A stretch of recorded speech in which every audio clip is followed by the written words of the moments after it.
Bright sun shining, a fancy car speeds down the street to its destination. A middle-aged dude throws himself in front of the car, faking a leg injury and yelling like crazy. The car slams on the brakes, stopping right in front of the guy screaming about almost getting killed. The driver rolls down the window, telling him he didn't even touch him. The passenger window lowers, and a sickly-looking young man named Hank Daly takes a good look at the guy on the ground. The guy thinks to himself that he's hit the jackpot because this is the youngest heir of the Hong family, loaded with cash and weak as a kitten, and tells him his leg will need at least $100,000 to fix. Hank tells his driver to give the faker $100,000. The driver hands over a briefcase without hesitation, which really surprises the guy, because it was so easy to get the money. The guy thanks Hank, bowing deeply in front of the parked car. But in his head, the guy thinks Hank is a total sucker and promises to rip him off again the same way next time, making a fortune for himself. The con artist's thoughts are interrupted by Hank, who notices that his leg seems to be doing just fine now. He says the guy clearly doesn't get it, because even though he loves spending money, he prefers to do it through honest deals, which means he's gonna have to hold up his end of the bargain and actually get injured. The guy's face twists in fear, and he asks Hank what the hell he's talking about. Instead of an answer, Hank's driver pulls out a bat and really messes him up, slamming it into his leg. The driver hops back in the car and peels out, leaving the crippled crook lying on the ground. The driver asks Hank if that was worth $100,000, adding that even though it's pocket change, Hank needs to find a financial advisor because he's blowing through too much cash daily. Hank tells the driver he agrees with him, then drifts off into his own thoughts for a second. He thinks about how his body is a wreck, too weak to even walk without a crutch. But lately he's tapped into this crazy spending system that recharges him by burning money. He adds that he needs to invest his parents' money in something profitable to really heal his body. But everything he's tried has flopped. He tried investing in rental properties, but the landlord ran off with his cash, and buying invention patents was a total bust too. Hank tells the driver to take him home, adding that some important guest should be arriving at the house. Arriving home, Hank sees a man and a girl sitting with his parents, and his dad introduces them as an old family friend and his daughter from the Tang family. Hank's all ears, listening to his dad talk about how their grandfathers used to hash out business deals face to face. Then he glances over at the girl. Turns out the family friend's daughter is a total knockout, and she's shyly looking around the room. Hank's mom introduces the young lady as Betty and drops the bomb that she's now his fiancée.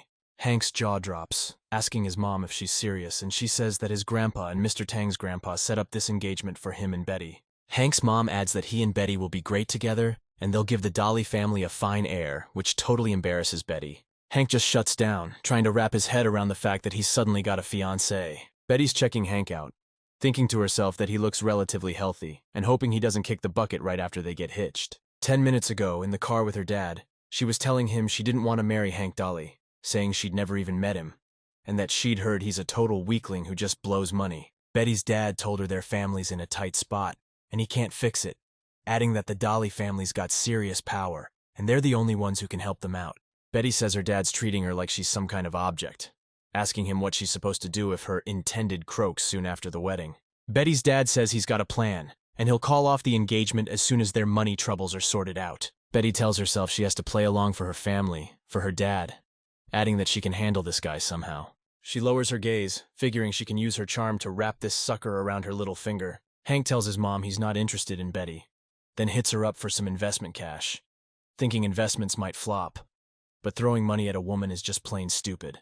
Betty's pissed that Hank just dissed her in public, and tells herself she's totally not into him either. With that, she gets up from the couch and politely tells Hank's mom that since the young master isn't interested, she better head home, thanking her for her hospitality. Hank's and Betty's dads chuckle and tell the young folks not to jump to conclusions. Hank's mom, with a genuine smile, tells Hank she really likes Betty, adding that if he doesn't marry her, he won't get a dime from her. Hank thinks for a second, then agrees, figuring Betty's not as dumb as she looks, since she's been trying to reel him in since they met. Betty thinks that even though she's no shrink, she knows enough to get Hank's mom to put the screws to him. Mom tells Hank that's the end of it, hands him 300,000 yuan, and tells him to buy his fiancée a gift with it. The young couple gets in the car and sits in awkward silence as the driver takes them to their destination in the city. Hank's thinking about how to get back at Betty for using his mom, and decides to buy her the most expensive piece of jewelry he can find, and see how she reacts. The couple arrives at a market bustling with activity, filled with the loud shouts of vendors trying to attract customers. Turning to Betty, the main character tells her she can pick out any gift she wants. Betty gives Hank a sly smile and says she'll definitely take his advice, calling him sir.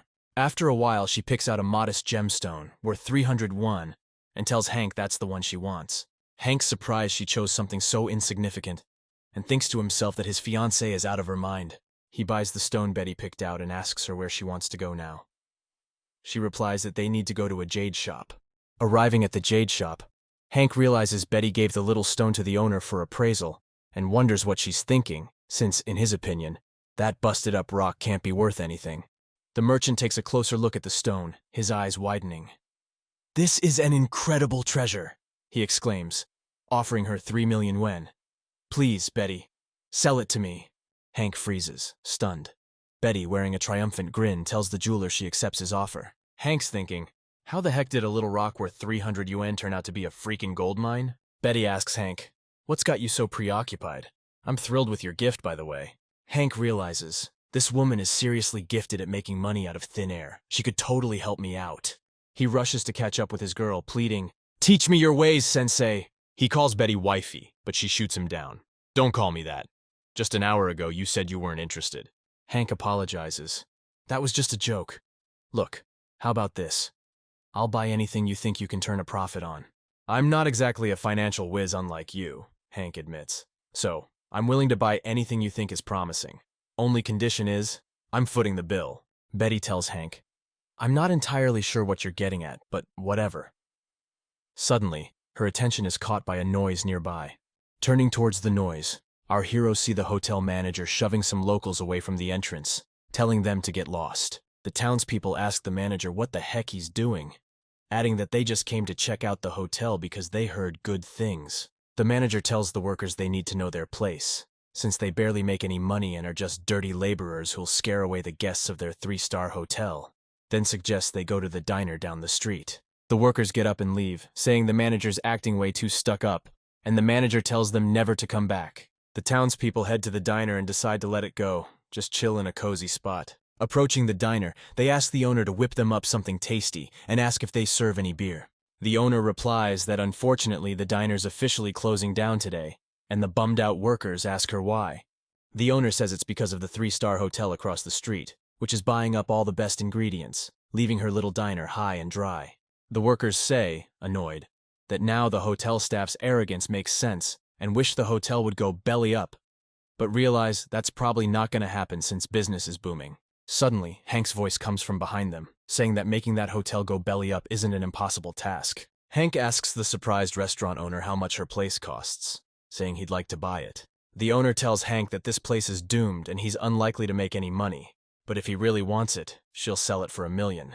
Hank hands the owner 3,000,000, saying 1,000,000 is for buying the restaurant itself, the second 1,000,000 is for hiring top-notch staff, and the rest should be spent on groceries for the next 10 days, where all the food will be free.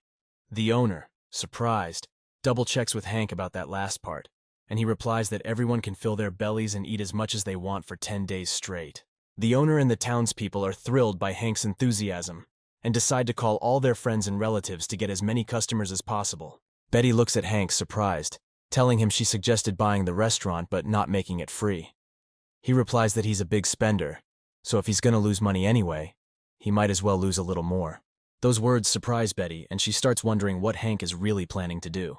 3 days later, an unbelievable crowd gathers outside the little restaurant, all eager to get inside. You can hear people in the crowd saying it's better to wait in line here for a few hours than go to that 3-star hotel where the managers are total boneheads. Meanwhile, at the 3-star hotel, the boss is chewing out the manager, ordering him to go outside and beg people to come in for lunch, adding that if he brings in less than 3 people today, he can pack his bags and get lost. Later that night, under the moonlight, Hank decides to get some privacy in his room at his family's villa. He starts meditating, firing up the system to scan his body. Glancing at his status window, he decides to check the stat boosts he got from such a productive day. Noticing that all his stats combined went up by 40 points, he admits he's never seen growth like this before, figuring he can get back to normal life pretty damn fast at this rate.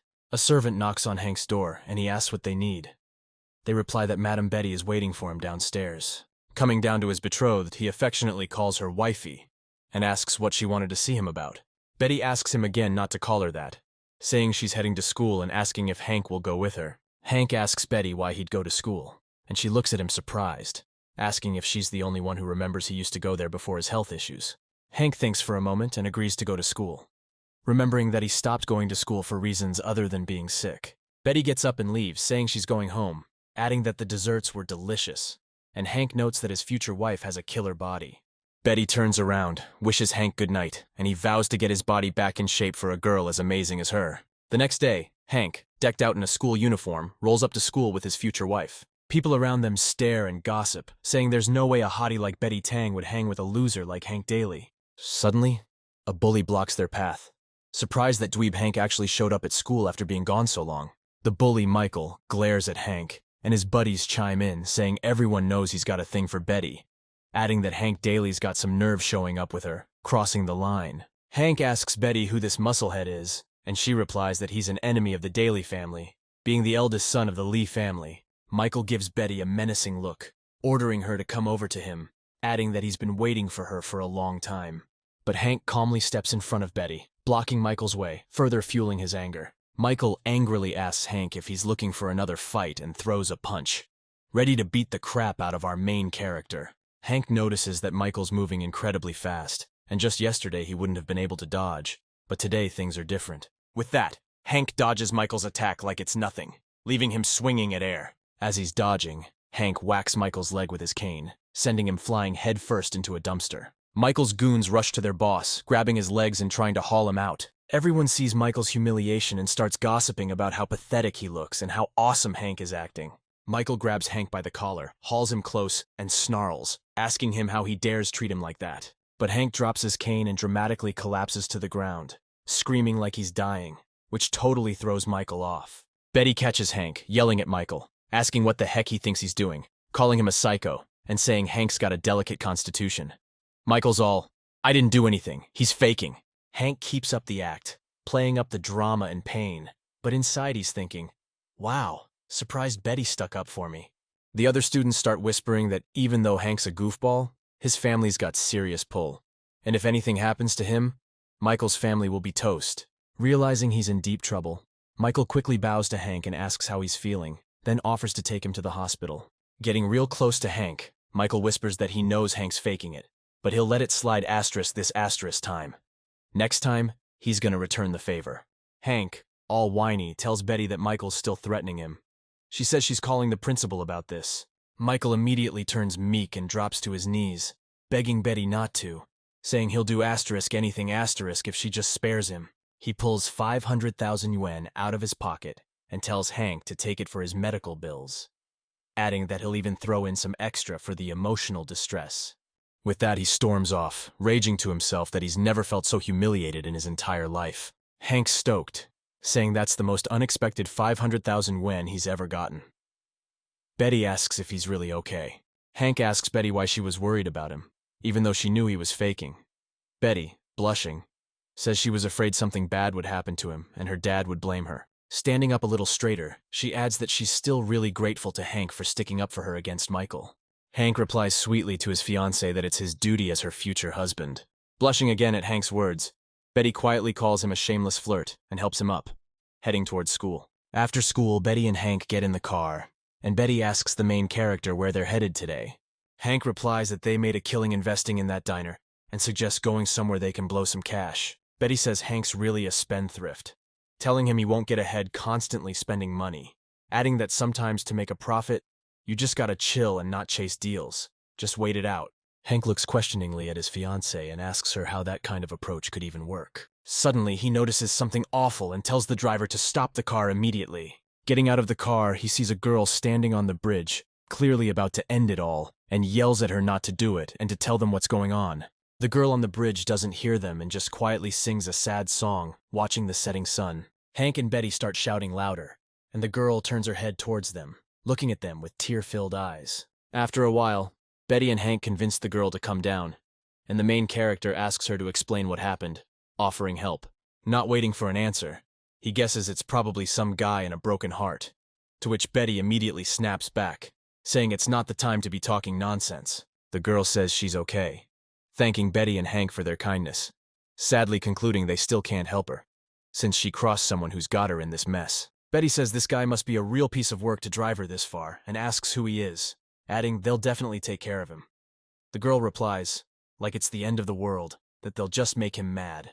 Betty says they can't just walk away from a girl in tears and points at Hank, saying this guy might not be able to do much, but he can sure as hell get under his skin. The girl says her name is Isabel, and she's just a young, unknown singer and founder of a music group called Chasing Girls, with 2 other singers. Betty and Hank are super surprised to hear that they're talking to someone in the music biz. Isabel keeps going, saying she just had a falling out with her boss, and the 3 of them got sidelined, so even after 2 years, nobody's seen the songs they wrote.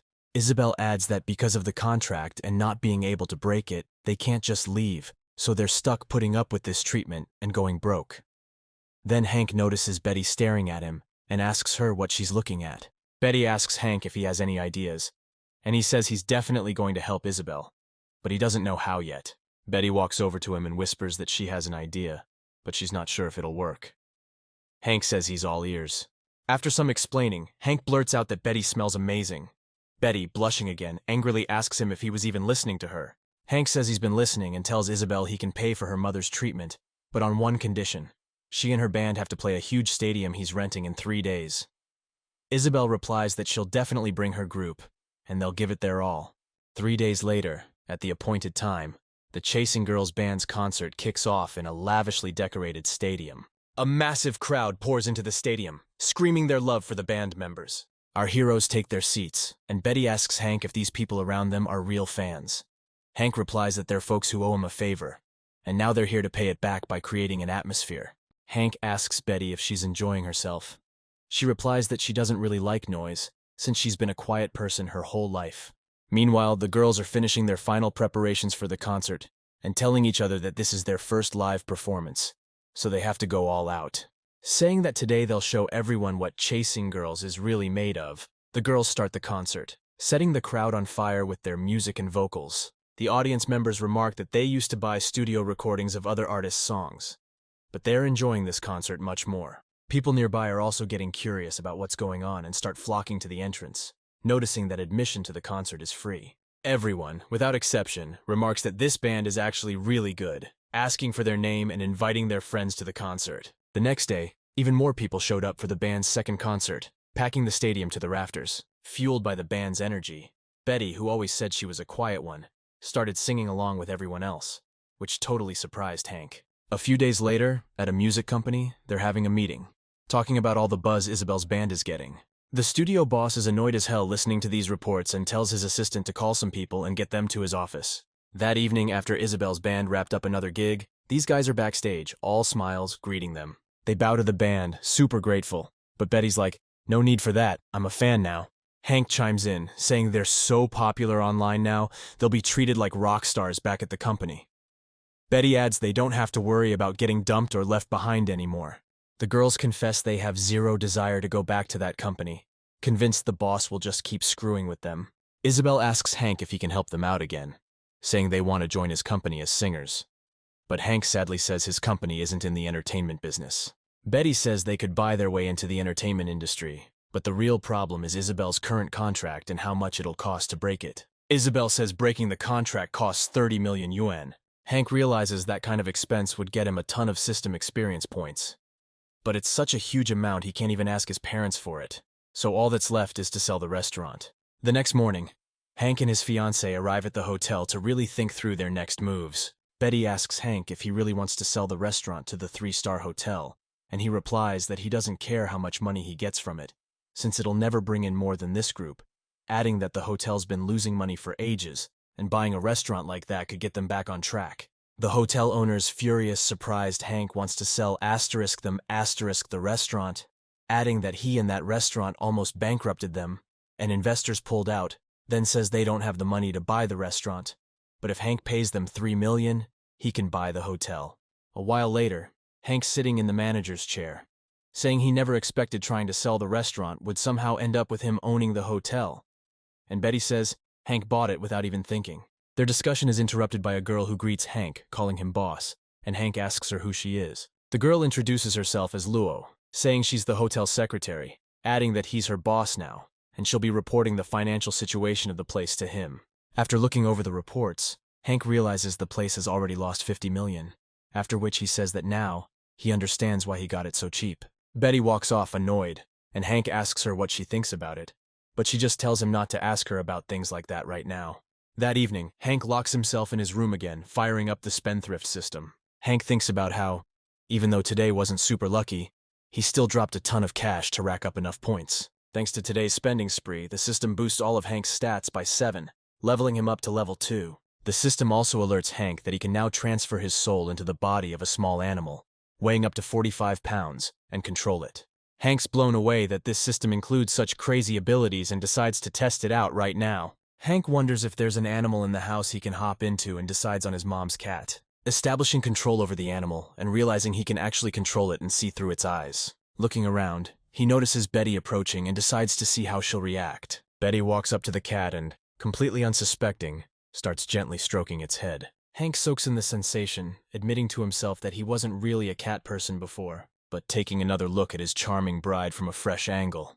He admits he might just be rethinking his stance on this whole thing.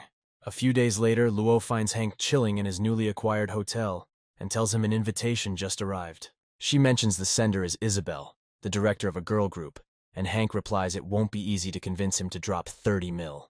Luo subtly points out that their hotel's losing steam with guests, and they're still operating at a loss. Betty says she didn't used to sweat the hotel's stability and profits, but lately she's realized how much they've sunk into it, and asks Hank if he's got the cash to compensate the group. Hank grumbles that this group's already on everyone's radar and could probably dominate the entertainment industry, but their director's a total wacko who's impossible to reach. Betty points out their popularity's taken a nosedive anyway, and all articles about them got buried, adding she thinks they're being kept under wraps.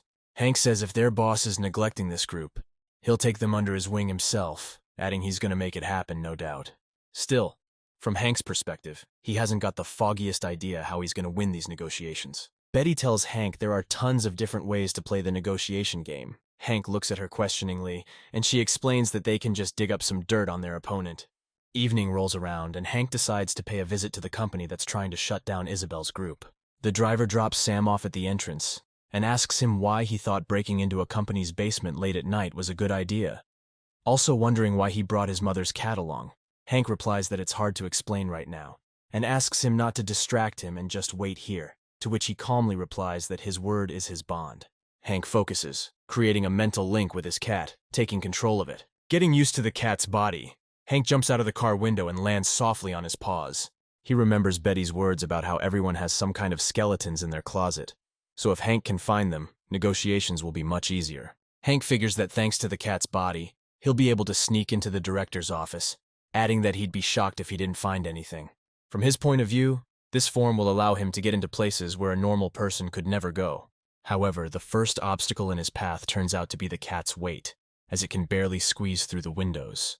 But with a real push, Hank manages to clear the obstacle and slips into the dark hallway. Thanks to his cat-like night vision, Hank navigates the space easily and decides it's time to find the director's office. After some serious searching, Hank discovers the director's office is one floor up. With a leap, Hank nails the elevator button with his soft paw. Reaching the right floor, our hero continues to cautiously explore the company's dark hallways. After a while, Hank finally locates the right office and scans the area for guards. Making sure the coast is clear, Hank notices the office door isn't locked. Carefully approaching the slightly open door, Hank peeks inside and sees it's empty. The main character steps into the office, stoked about his incredible luck. Jumping onto the desk, Hank's surprised that nobody's guarding the boss's office. Hank scans the room, spots the main computer, and already tastes victory. Finding the power button, Hank taps it with a gentle paw. But damn it, the computer's locked down with a password. Hank's freaking out, wondering how he'll dig up dirt on the boss without the password, thinking this whole thing's probably a bust.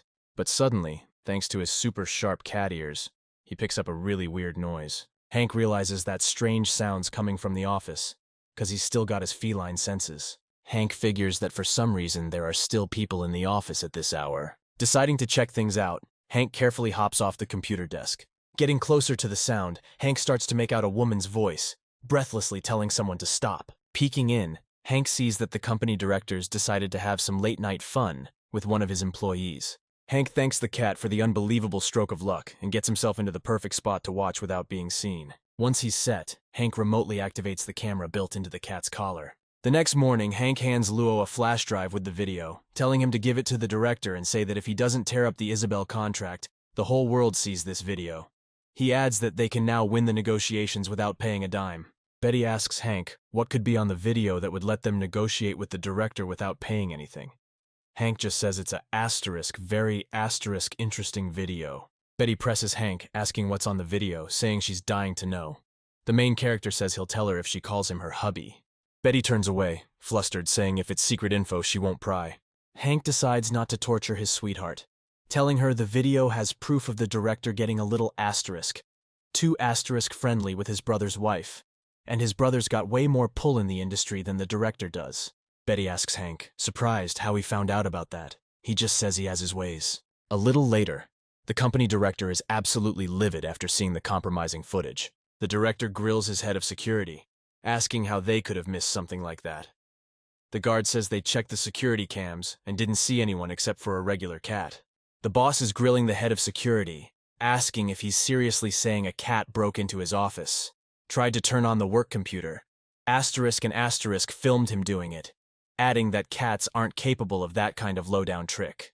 He orders his subordinate to torch Isabel's group's contract, telling them to get lost and good riddance. He also wants his subordinate to find whoever's trying to blackmail him, menacingly declaring that this isn't over. That evening, at the grand opening of a 3-star hotel, they're setting off some killer fireworks, hyping up Isabel's group's concert. The invited guests are saying to each other that they didn't know Chasing Tail was performing at the opening, adding that they're totally stoked. After a bit, Isabel and her bandmates hit the stage and the crowd goes wild with cheers and applause. Isabel says they're doing a mini-concert tonight, adding that everyone's gonna get their money's worth. Hank walks over to the balcony and watches what's happening from afar, looking intrigued. Betty walks up to Hank and overhears people in the crowd saying they don't really care about the hotel. They just came to see Isabel and her group. Betty tells her fiancé that his idea isn't really saving the day, since this hotel is pretty much toast reputation-wise. Hank asks Betty what's so tough about getting his little hotel's reputation back on track, and calls for his secretary, Luo. Luo asks Hank what he wants to propose, and Hank tells her to throw a 3-day banquet for the guests on the house. Betty points out that Hank's blowing money again, adding that this is only a 3-star hotel, so the ingredients won't be cheap. Hank replies that he just likes spending money, adding that they don't need top-quality stuff for the banquet. Meanwhile, the audience starts wondering where Isabel and her band are, asking when the concert's gonna start. The MC walks on stage and says it's getting late and the audience must be hungry, adding that as a reward for their enthusiasm, all guests are invited to a 3-day banquet in the backyard, courtesy of the hotel. The guests are surprised by the generosity and say some restaurants on this street have done the same, guessing they have the same owner. Suddenly, several bulky figures appear behind the guests and order everyone to get out of their way. The strangers introduce themselves as the Guo Fatty brothers, saying that if there's a free 3-day banquet announced, they're obligated to be there. Other guests say in horror that this hotel is doomed, because those brothers have an unbelievably savage appetite and are super picky, and if they don't like the food, they'll tear the place apart. The host just calmly says they've got no problem with guests like them, adding the hotel owner thought of everything. He invites everyone into the hotel, suggesting they fuel up before the next shows, and the guests happily head inside. Stepping into the hotel, the guests are totally blown away by what they see, freezing in their tracks for a second. The guests find a ton of little cooking stations set up in the main hall, where chefs are serving up some seriously tasty food. The host says tonight they're showcasing the best dishes, on the house, cooked over an open flame, adding that guests can even cook their own food. The guests approach the food, checking it out with interest, and saying these things don't exactly look like barbecue. The Guo brothers say they don't care, because they're starving, and start shoveling the food on the table into their mouths. After really tasting the dish, the brothers say it's an unbelievably delicious treat, adding it's like they're kids again. The guests, super impressed by the high praise from such foodies, decide to try it too, and eagerly start heading to the tables. Hank, watching everything from the balcony, happily notes that he's actually managed to bring the hotel back to its former glory. Betty tries the barbecue too, and says it's crazy good, wondering how Hank knows so much about cooking. Hank thinks to himself that life without barbecue is like life without a soul, so he had to offer his guests something awesome. Later that night, Hank decides to check his profile in the system again and refreshes it. Thanks to the money he spent, the main character's stats get even higher, making him even stronger. Hank's meditation is interrupted by a knock at the door, and when he asks who it is, Betty's voice answers. Quickly throwing a robe on, Hank unlocks the door, telling Betty she can come in. Opening the door a crack, he asks his sweetheart what she could possibly need so late. Looking Hank up and down, Betty confidently declares that he's not the real Hank Daly, totally throwing him for a loop. Betty says Hank Daly was a total loser, while the main character asks her who she thinks he is then. Betty walks closer to Hank and puts her hand on his chest, saying that he's obviously a fake. With that, Betty shoves Hank hard, sending him sprawling onto the plush carpet. Betty straddles Hank, and he asks her, surprised, what she's up to. Betty says everyone knows Hank Daly is a clueless, out-of-his-mind simpleton who throws money around without thinking. But now he's calculating every little thing, concluding that he's a fake. Hank says his darling wife was the one telling him where to put his money, adding that she told him to buy the restaurant, save the band, and let him expand the hotel. Betty says she just increased the investment capital, adding that it's not his accomplishment at all. Noticing Hank reaching for her, she grabs his hand and goes on to say that Hank himself made the decisions about buying those assets. Hank adds that if she's going to spend more money, she can just call him, adding that he trusts her eyes more than his own. Betty looks intently at Hank and gets up, saying he sure knows how to sweet-talk a girl. As she leaves, she says they're going shopping tomorrow, and Hank quickly and confidently agrees. The next day, Hank and Betty head out shopping, but because of the main character's lingering health issues, they have to take a short break. Hank pulls out the lunch he bought, saying he's sorry he can't walk for too long, but Betty replies that physical activity will actually be good for him. Hank offers Betty a hot sandwich, but she refuses, looking away. Hank decides not to bother his darling and quietly shoves the snack in his mouth. Suddenly, Betty snatches Hank's sandwich and walks a few yards away. Hank asks Betty, bummed out, what's gotten into her, adding that he just wanted a little bite.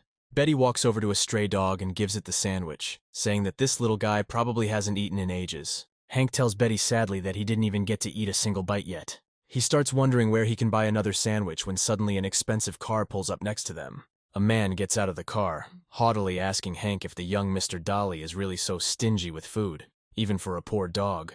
The man, accompanied by a girl, adds that if Hank likes dog food so much, he might as well give them a couple of deluxe meals for the furry ones. Hank sized up the guy who'd seemingly appeared out of nowhere, thinking he didn't like him one bit. Spotting Betty sitting nearby, the guy asked Hank if she was his fiancée. The woman with the guy politely greeted Betty, saying she was very happy to meet her. The guy said Betty was from the Tang family and was supposed to marry Jonathan Daly, but now she'd switched to the younger brother, adding that she was cute, albeit pathetic. With that, he turned to his companion and said she was still way out of Betty's league, calling her his cousin. The cousin ignored his sleazy compliment, telling Hank the family gathering would be in 2 months, asking if he was ready. But the guy cut him off, saying Hank could never be ready for anything, since all he does is buy up junk and he'd show up to the gathering broke.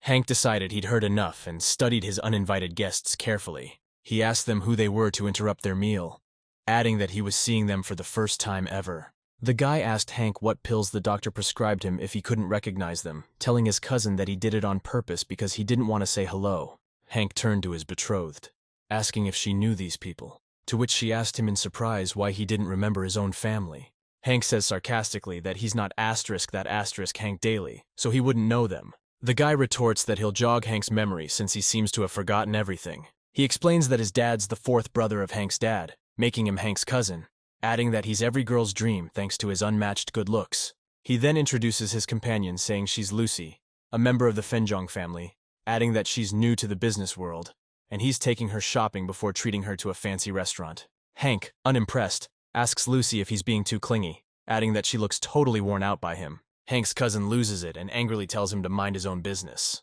Hank ignores his cousin and asks Lucy to tell him about the upcoming meeting, adding that he's been laid up sick and his memory's a little fuzzy. Lucy explains that the family gathering is annual, and its main purpose is to assess the family members' achievements for the year and allocate resources. She adds that at each meeting, they choose 3 family members to give them support and funding, and Hank gets interested, asking how much the winner gets.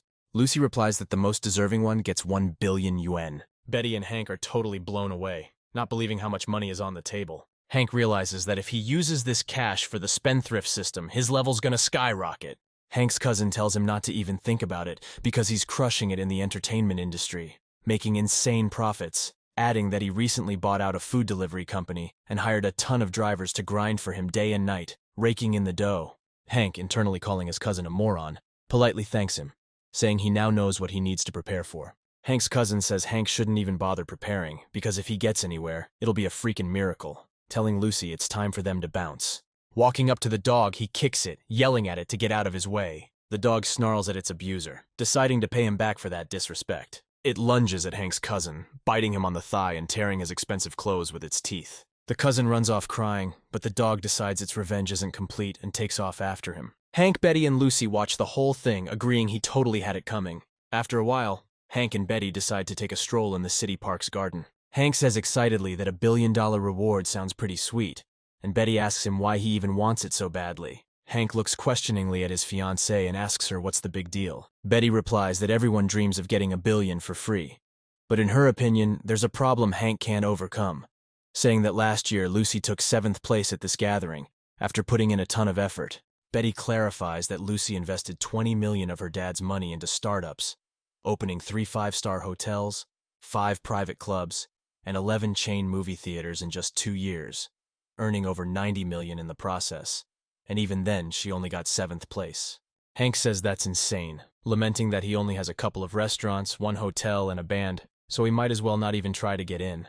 Hank says they'll have to forget about it, since there are only 2 months left, suggesting they go back to shopping. Suddenly, their attention is drawn by loud dog barking and people shouting. Turning around, our heroes notice animal control officers catching another stray dog with a net. Betty yells at the officers, demanding they stop and explain what the heck they're doing. The guy just calmly tells her they got a call about stray dogs biting people all over the place, so they were sent to handle it. He adds that they feel bad the animals are roaming the streets, but they cause a ton of trouble if they bite someone. Betty asks the guy where they're taking the dogs after they catch them. The guy says that unfortunately there aren't any shelters like that in their town, so they keep the dogs for a couple of weeks, hoping someone will adopt them. But he says if that doesn't happen, they take care of the remaining dogs, quick. Betty gets worked up and asks what he means by that. But then she figures it out pretty fast. Turning towards the dogs locked in the cage, she says sadly that she feels really bad for them. She grabs Hank's hand and asks him to help these poor animals, saying it hurts her to watch this. Hank says he wouldn't have believed it if he hadn't seen it himself. But seeing the poor animals trembling right in front of them, doomed to die, he can't just let it go either. He tells Betty to leave it to him, saying he'll pay for a place for these strays and make sure they have a roof over their heads. Betty cuddles up to Hank, saying he did a great thing, praising him sweetly, which makes Hank ask her, surprised, why she's reacting like that. Betty replies that she's happy Hank is such a generous guy. Hank takes Betty's compliments with a little embarrassment, but decides not to argue, and smiles contentedly. After a while, they end up in an unknown place, and Hank tells Betty that he decided to buy this land for the shelter, since it's been unclaimed for years. Hank says he spent $10 million on this land and suggests Betty transform this wasteland into a shelter. Hank points out that he spent his hard-earned money on this project again, telling Betty that from a financial point of view, it's not the smartest move. Betty says he spent the money for a good cause, adding that he did it at her request, to which Hank replies that if he managed to make her happy with this money, he'll consider this investment a success. Betty says excitedly that Hank spent a ton of money buying a wasteland just to please her, adding that he's an amazing guy.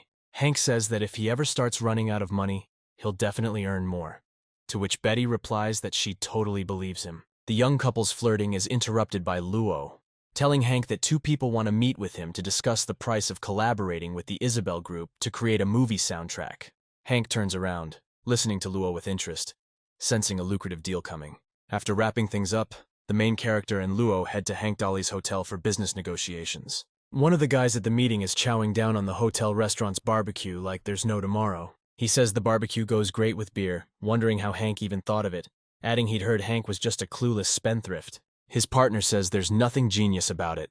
It's all about the artsy types who come to these places, pointing out all they want is to cut a deal with Hank. The first guy agrees, saying they'll take advantage of it when they find a group to record the soundtrack. Then adds he'll lowball the price since Hank's a newbie and doesn't know squat. Their conversation is interrupted by the squeak of doors, and bright light from the chandeliers floods the room. Luo and Hank walk out, and the secretary introduces the main character, apologizing for the delay. The guy in glasses stands and greets them, introducing himself as Don Shen, music director at Penguin Film, then says his partner is the famous director Ding Harrison. Ding Harrison smirks and says it's a pleasure to meet Hank and Luo. Hank sizes up Harrison, and yeah, this guy's definitely bad news. He tells his guests to follow him, leading them into his office. Don Shen says they're gearing up to shoot Wind Hunter, and a killer soundtrack from a top girl group could be huge. He hands Hank the movie script, saying the best writers have been slaving over it for 3 years. Hank starts digging into the script, reading every single line. After a while, he asks his guests what kind of box office numbers they're expecting. Dean Harrison says they're looking at least $1.5 billion yuan. Hank keeps checking out the script, then asks how much they're offering for the movie soundtrack. Don Shen says their price is 500,000, adding they could kick in another 50,000 if Hank's feeling generous. Hank tosses the script on the table and says he'll think about their offer, wishing them good luck with the project. Don Shen's asking Hank why they can't wrap things up today, saying they've already sunk 100 million yuan into this flick, the biggest investment in the industry's history. He's like, Hank, don't you believe in your own band? Hank says he's got faith in his guys, but he's not so sure about the movie. They're expecting $1.5 billion at the box office with a shaky script? Sounds like throwing money down the drain. Dean Harrison tells Hank not to look down on them and to check out their previous box office numbers. He adds that Chasing Girls is popular because of their songs, not because of Hank, who's a nobody. Don Shen tells Harrison to chill, reminding him they're here for a business deal, first and foremost. Hank says he's seen some of Harrison's movies, but couldn't even finish one. The plots are weak, the special effects are garbage, and the acting sucks. If his band does the soundtrack, it could tank their rep. Don Shen says Hank's being completely out of line. They came here for a meeting, but after all that, there's no way they can continue negotiations. As they leave, Dean Harrison tells his buddy that Hank doesn't know squat about art and doesn't appreciate talent when he sees it. Luo tells Hank that Pungan Films is the most successful company right now and asks if he's sure he doesn't want to work with them. Hank replies they're too cocky because they have no real competition. If they released a movie like that in his world, it would be considered a total disaster. Luo asks Hank what he means by his world. He brushes it off as nothing and hands her a list of people, asking her to contact them. He explains it's full of old-school movie stars, tech guys, and martial artists with hidden talents. Luo studies the list carefully and asks Hank what he's planning to do with all these people. Hank says he decided to shoot his own movie for kicks, so he needs a crew. A little later, we're on the set of some movie. The guy, all dramatic, begs the woman not to leave him. She tells him she's been in love with someone else for 3 years, so he needs to let it go. The man, with sadness in his eyes, says he's incredibly shocked and really bummed that things turned out this way. Suddenly, they cut the take, and the director starts yelling at the actor, pissed off. He asks the actor what the heck he's doing, saying he's gonna ruin the whole movie at this rate. The director says the character's gotta be emotional, but the actor's acting like he's got a freaking rock where his feelings should be. He points at another actor and tells him to show him how it's done. In the next take, the replacement actor unleashes a crazy range of emotions, genuinely crying his eyes out. He dumps water on himself and, totally overacting, launches into a speech about how he'll never be able to love another woman. The director points at the actor's performance and says that's what real acting looks like, adding that if the other actor wasn't dirt cheap, he never would have hired him. Suddenly, the actor's phone rings and he decides to check what's up. The director snaps at the actor, telling him not to you dare get distracted by that garbage while he's talking to him. After fully reading the message, the actor breathes a sigh of relief and looks at the director with contempt. With those words, he shoves the annoying director away and tells him he quits. Later that evening, a screenwriter is working her tail off in a tiny apartment. She throws out another draft, saying she's been rewriting the script for 3 days and 2 nights, but it's still not good enough. In the work chat, they tell her she's lost her touch and is trying too hard to make sense, and the screenwriter says she can't take this life anymore. Suddenly, she gets a message on her phone, and she reads that she has great talent that could be really useful. She also notices that 1 million yuan has been deposited into her account, along with an invitation to go to the address provided. Meanwhile, out in the county park, they're getting ready to launch a freaking rocket. This girl's putting on the final touches, punching in the right launch codes. The gawkers are all checking out the rocket and the girl, but one dude's like, bet that rocket's a fake and she's just posing for a video. The skeptic adds, if that thing really flies, I'll eat the crap out of that dog over there. Prep work done? The girl hits the launch button, and the rocket engines start roaring like crazy. A few seconds later, the rocket blasts off and shoots out of the atmosphere, leaving everyone totally jaw-dropped. Right after the successful launch, the girl gets a notification on her smartwatch, and she reads it, looking surprised. Figuring it's an offer she can't refuse, she hops on her motorcycle and peels out, heading to the address. Once all the invited guests arrive, Hank greets them and introduces them, saying, "This ambitious actor with the original ideas is Luke," adding, since he refuses to cry on camera, he only gets small roles that don't let him shine. He also says, and this screenwriter is Jeanette. She's written a ton of great scripts, but unfortunately, some unscrupulous writers ripped them off. Finally, Hank turns to the engineer girl named Stella and says that, according to her parents and teachers, she's the weakest student. but nobody notices her talent for inventing really cool stuff from recycled junk. Hank says their past achievements don't matter to him because now he can provide them with the resources they need and the freedom to create. He adds that together they can build something huge, and his guests get a little flustered. Luke asks Hank what he means by building something huge. Hank answers him, saying his dream is to make a movie. His guests are surprised by this weird idea, and he replies that he wants to make a movie that doesn't follow trends, without big-name actors, and that won't insult the audience's intelligence, adding that he's been thinking about this for a long time and decided only they can help him pull it off. Stella replies that she likes his idea, but unfortunately she's not exactly a respected screenwriter anymore, adding that Luke doesn't have any fans, and even if filming goes well, it might still flop. Hank says he'll take care of worrying about profit and loss, while his guests have no responsibility for that, and all he needs from them is their participation. He asks them if they agree to these terms, and they enthusiastically reply that everything sounds great. Hank says there's a month left before filming and asks Luke to bulk up as much as possible to look better, since they'll be filming strong guys, to which Luke replies that he'll definitely get it done. After that, Hank turns to Janet, saying he's got some rough drafts for the script, but she's got free rein on the details. He tells her to write whatever she wants. Finally, he addresses Stella, saying her job is to create the props. He'll fully supply her with the materials she needs and give her clear specs. After a while, Hank approaches Isabel, saying he wants her to act in his movie. She shyly replies that she's never studied acting and can only sing. Hank says he's not forcing her. If she wants to pass on this opportunity, she can. However, he'll offer the same thing to her bandmates, since he's running out of candidates. Isabel says she agrees, adding that she'll still tell her friends that Mr. Hank is offering opportunities to play other roles. Hank says she can consider the problem solved, adding that they're hot new talent in the entertainment industry now, and he just has to give them a good script. Hank says Dean Harrison is going to regret his arrogance. Then Betty walks up to him and tells him he's been working too hard, and suggests he take a break.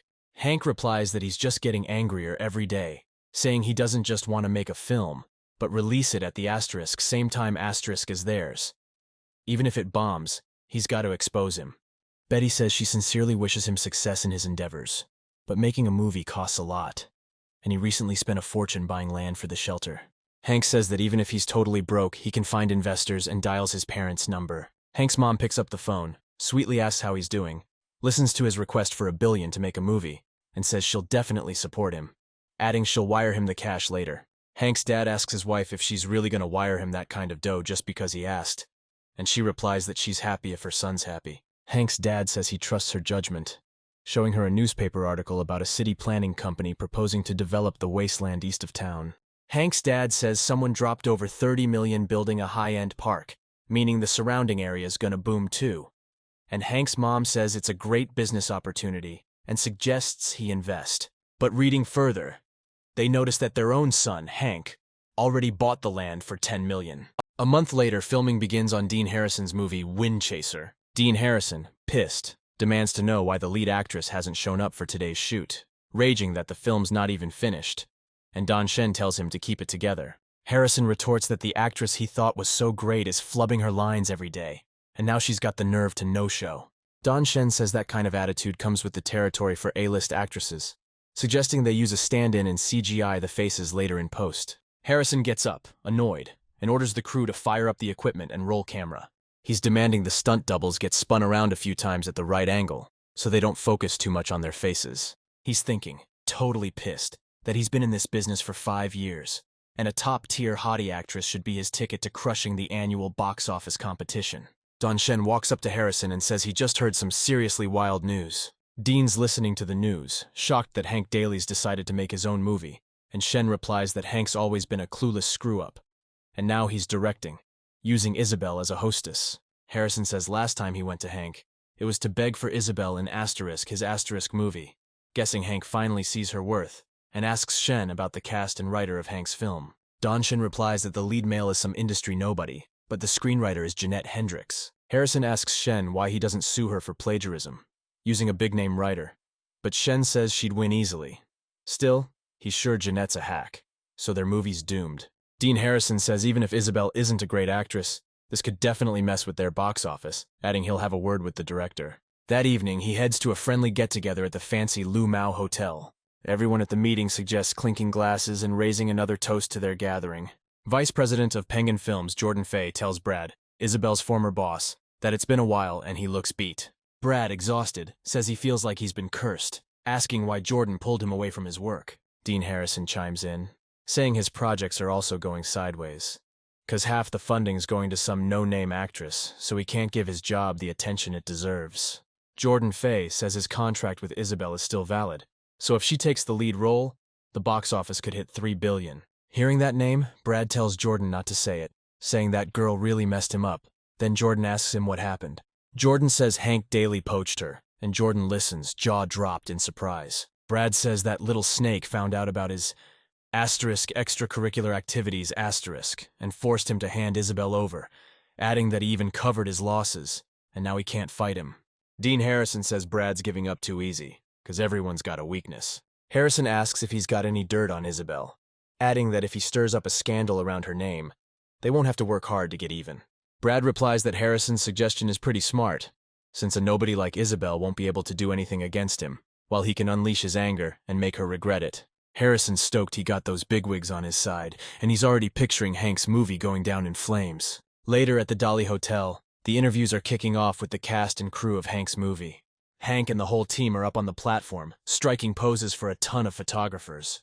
Hank's telling the press that the amazing Isabel is starring, hoping it'll blow everyone's minds. The photographers are snapping away, buzzing about, trying to figure out the crew's past work. They zero in on Hank, surprised they haven't seen him around. And they're definitely noticing his wife's knockout looks. Could easily be an actress. Betty's asking Hank if he's sure he wants to direct, telling him not to waste Isabel's star power. Hank says he's counting on his amazing wife's help. She says she's got his back, but reminds him they're up against some serious competition, so they gotta bring something new to the table. Hank tells Betty that even if the movie tanks, it's no biggie, since he's sitting on a fortune. Just then, Luo's secretary walks up to Hank and asks if he's got a minute. Hank asks Luo what's up, and she tells him that some folks from the Disney Park Department want to set up a meeting to talk about a potential partnership. Hank asks Luo if she wouldn't rather handle the negotiations herself, catching her totally off guard. He adds that he needs someone who can help him run things, saying that she's going to be the company's general manager someday, so she's got all the authority she needs to represent him in business discussions. Luo jumps up and down, telling Hank she won't let him down, and she'll definitely work hard. Just then, Stella approaches Hank, telling him they need to discuss some technical stuff. She says the thing he asked her to make is ready and asks if he wants to try it out. Hank's surprised at how fast Stella got it done and suggests they head outside to test it. Betty asks Hank what's got him so hyped up, and he replies that she'll find out soon enough.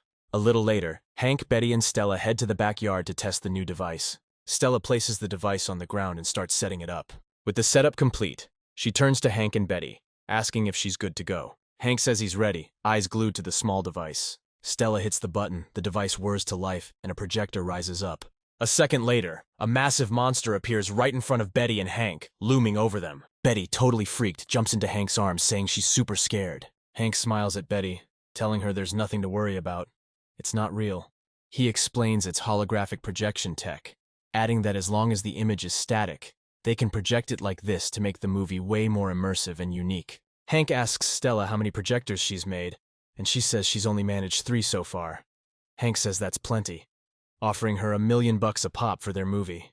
The next day, filming kicks off, and the first scene shows civilians running for their lives. Civilians are screaming for help, frantically fleeing down the street. This massive monster's on their tail, flashing a seriously nasty set of teeth. The townsfolk are scrambling, screaming for someone to save them. The monster's eyeing up its next meal, letting out a real satisfied growl. Suddenly it spots 2 bright lights in the sky, heading straight for it. The townsfolk see the weird glow too, and realize the electric hunters are coming to the rescue. The hunters summon lightning whips and wind blades, then charge straight at the giant beast. But then, Isabel loses her balance and starts dangling helplessly in the air. The director yells cut, and Isabel sheepishly apologizes for being such a klutz. Hank asks Isabel if she's okay and if she took a tumble. Isabel admits she's a little afraid of heights, so she got super nervous and says she's sorry. Hank tells her she doesn't need to apologize. They can take a short break, no sweat. After that, he gets sidetracked with Janet, going over script details and some character lines. Isabel hops down and walks over to Hank, asking for a minute of his time. She says she feels like her acting's not up to par and worries she'll drag the whole movie down, asking Hank if it wouldn't be better to recast her role. Hank replies that he's happy with Isabel's acting chops, adding that the role was written specifically for her, so she can be more confident, like when she's belting out songs on stage. Isabel shyly listens to Hank's compliments, saying she's still not sure about herself. Janet suggests to Hank that they shoot the dramatic scenes first, so she can get comfortable with her role faster, and Hank says he really digs that idea. He finishes by telling Isabel that she's the first actress his company ever signed, which means he's definitely gonna make her a popular actress and singer. But she needs to get more confident. Isabel gets pumped up by Hank's speech and thanks him, promising to work harder from now on. Later that evening, Hank retreats to his room again to upgrade his system. With his enhanced stats, Hank's been beefing up his body so much he realizes he doesn't need that wooden cane anymore. Hank says he finally looks like a normal dude, adding that, based on the latest data, he could probably outrun some Olympic sprinters. Betty's knocking on Hank's door again, saying something terrible's happened, so he throws on a robe and tells her to come in. Betty shows Hank a tablet, saying some anonymous jerk dropped a story that Isabel's being bankrolled by a sugar daddy and has a kid overseas, adding that it's trending and already has over 1 billion views. She asks Hank what they should do, and he tells her not to sweat it, because he knows exactly who's behind this, and he's gonna make them pay. He grabs the tablet and asks who this anonymous source is implying is the sugar daddy, suspecting they mean him. And Betty punches him in the arm, asking how he can still be joking around. Betty suggests calling the cops, saying Dean Harrison and Don Shen from Penguin Films are definitely behind this, adding that they're the only ones they're feuding with right now. Hank says that's way too boring and suggests they act like they haven't heard anything and just keep shooting the movie. And Betty asks him if he's lost his mind. Hank replies that she just needs to calm Isabel down and let her film without feeling awkward, adding that a scandal like this will only work in their favor. Betty asks Hank what he means by saying this will work in their favor. Hank says even if she calls the cops to investigate, they'll easily see it's all fake news from some fly-by-night media outlet. All that'll happen is they'll clarify their position and apologize, leaving the real instigators untouched. Hank says they need to let their competitors get even more aggressive, then hit them so hard at the end, they won't get back up. Meanwhile, the internet's totally falling for this smear campaign, saying they're now disappointed in their idol. People are jumping to the conclusion that her popularity's all thanks to a sugar daddy, and they're saying they'll never listen to her songs again. The next morning, Don Shen comes to Harrison all smiles, saying Isabel's shady past is trending like crazy. Harrison replies he also saw the news about her being in that recent movie, but now her own fans are boycotting it, adding that nobody likes her anymore. Don Shen says even if she wants to sue someone, she won't be able to find anyone to blame, adding that Hank's gonna regret laughing at them when they came to have a friendly chat. Don Shen says the situation will play out in one of two ways, clarifying that either Hank will give up when all the investors pull their money, or he'll still release the movie. But the audience will ignore it, and it'll bomb just as hard. Harrison says Hank's still just a spoiled rich kid, because the second generation of wealthy people only know how to spend money, and have no clue about the path he's on.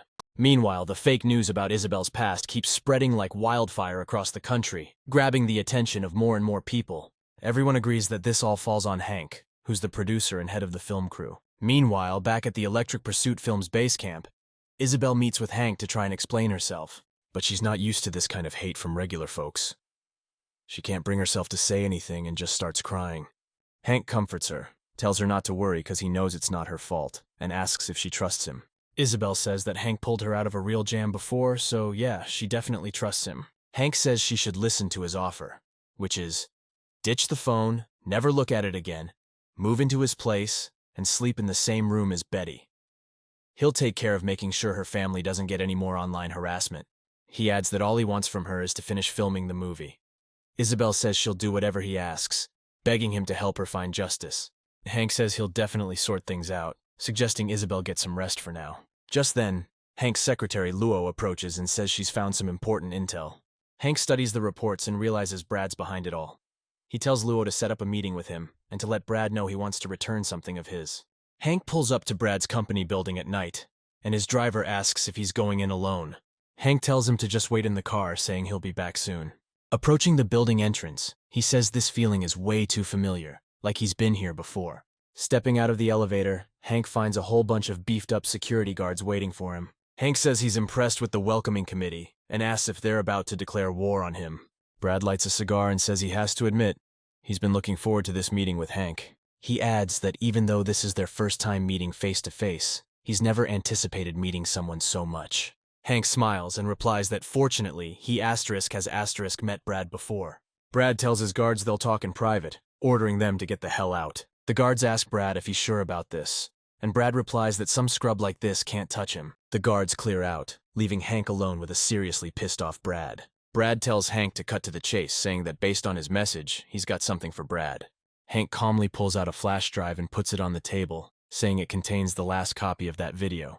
Brad reaches for the drive, but Hank snatches it back quick. Hank says there's no need to rush, since they've got plenty of time to talk things over.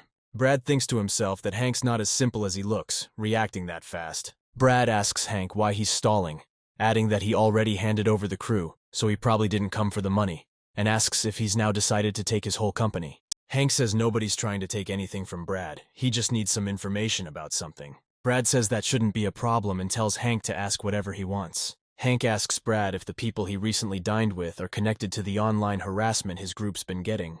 Brad snaps back, saying they had nothing to do with it, and demands the flash drive from Hank. Hank says he knows Brad and his buddies talked about it, implying that if they're not involved, then Brad's the only one responsible for the harassment. Brad shouts that Hank has no proof. Hank admits he doesn't have proof, and Brad mockingly tells him to hire a private investigator. Suddenly, Hank offers Brad to find out for him, and Brad, stunned, asks if he's lost his mind, adding that he has zero reason to help him. Hank reveals the flash drive is a fake, and the video is still hidden in a secret location. Brad angrily yells at Hank and calls the guards into the room. He declares that Hank has crossed the line, and if he doesn't hand over the flash drive right now, he won't care about his family's status and won't be held responsible for his actions. He adds that no one will suspect a thing if Hank were to, say, accidentally fall down the stairs. Hank sighs, saying Brad chose the hard way, and he just wanted to know if his friends were involved in the harassment, adding that he would have just given him the video if that was the case. Brad laughs at Hank's words and orders his guards to grab Hank, assuring him that a couple of compromising photos will be enough for blackmail. As Brad's running his mouth about how he can't wait to get Isabel back, have some fun, and then ship her off overseas, the guards start closing in on Hank. But Hank's quick. He snatches his cane, stopping the lead guard dead in his tracks, the cane tip just a hair's breadth from his throat. "Brad's steaming," he yells at the guard, asking how they can't even handle some cripple. Hank tells Brad they'll see who the real cripple is here. Brad's losing it, man. He shouts at Hank, demanding to know what he wants. Hank says all he wants is a straight answer, adding that he's sure Brad's in on the harassment, but he's really after the other two. Hank adds that he doesn't have any proof, though, and slides a piece of paper and a pen across the table. Our hero asks Brad to lay out exactly how, where, and when they planned Isabel's takedown, saying he'll be a free man once he signs it. Brad smirks, saying he didn't think a guy with Hank's rep would be such a snake. Then he says that doing what Hank wants would be betraying his buddies, adding that Hank can just write up a confession himself about how he forced him to break Isabel's contract. Hank fires back that Brad's the last person who should be giving him lectures, considering nobody forced him to mess around with his own brother's wife. Brad's losing it, saying Hank's gonna get his ass kicked as he charges with his fists flying. Brad tries to take Hank down with a massive kick, but Hank just bounces back like it's nothing, pulling off some crazy acrobatic move on the back of the chair. Brad's surprised by Hank's agility, saying he's not some cripple after all. Hank jokes that he found some immortality pill and asks Brad, all sarcastic, if he buys it. Brad doesn't care if Hank's got superpowers, saying he's gonna end him today, and he won't give a damn even if Hank's family digs him up 3 times. Yelling that this is Hank's last chance to give back the video, Brad lunges at him. Hank keeps dodging Brad's attacks like it's a game, saying he needs a confession first. Brad says if Hank wants to play hardball, that's exactly what he's gonna get.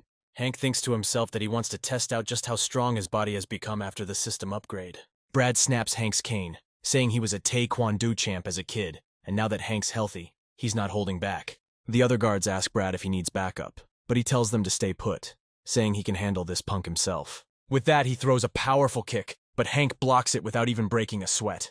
The guards say that kid's toast for sure, because that kick can dent steel plates, meaning his legs won't survive that. Noticing that Hank's face doesn't even flinch, they're amazed he's not hurting, guessing he's just not showing it.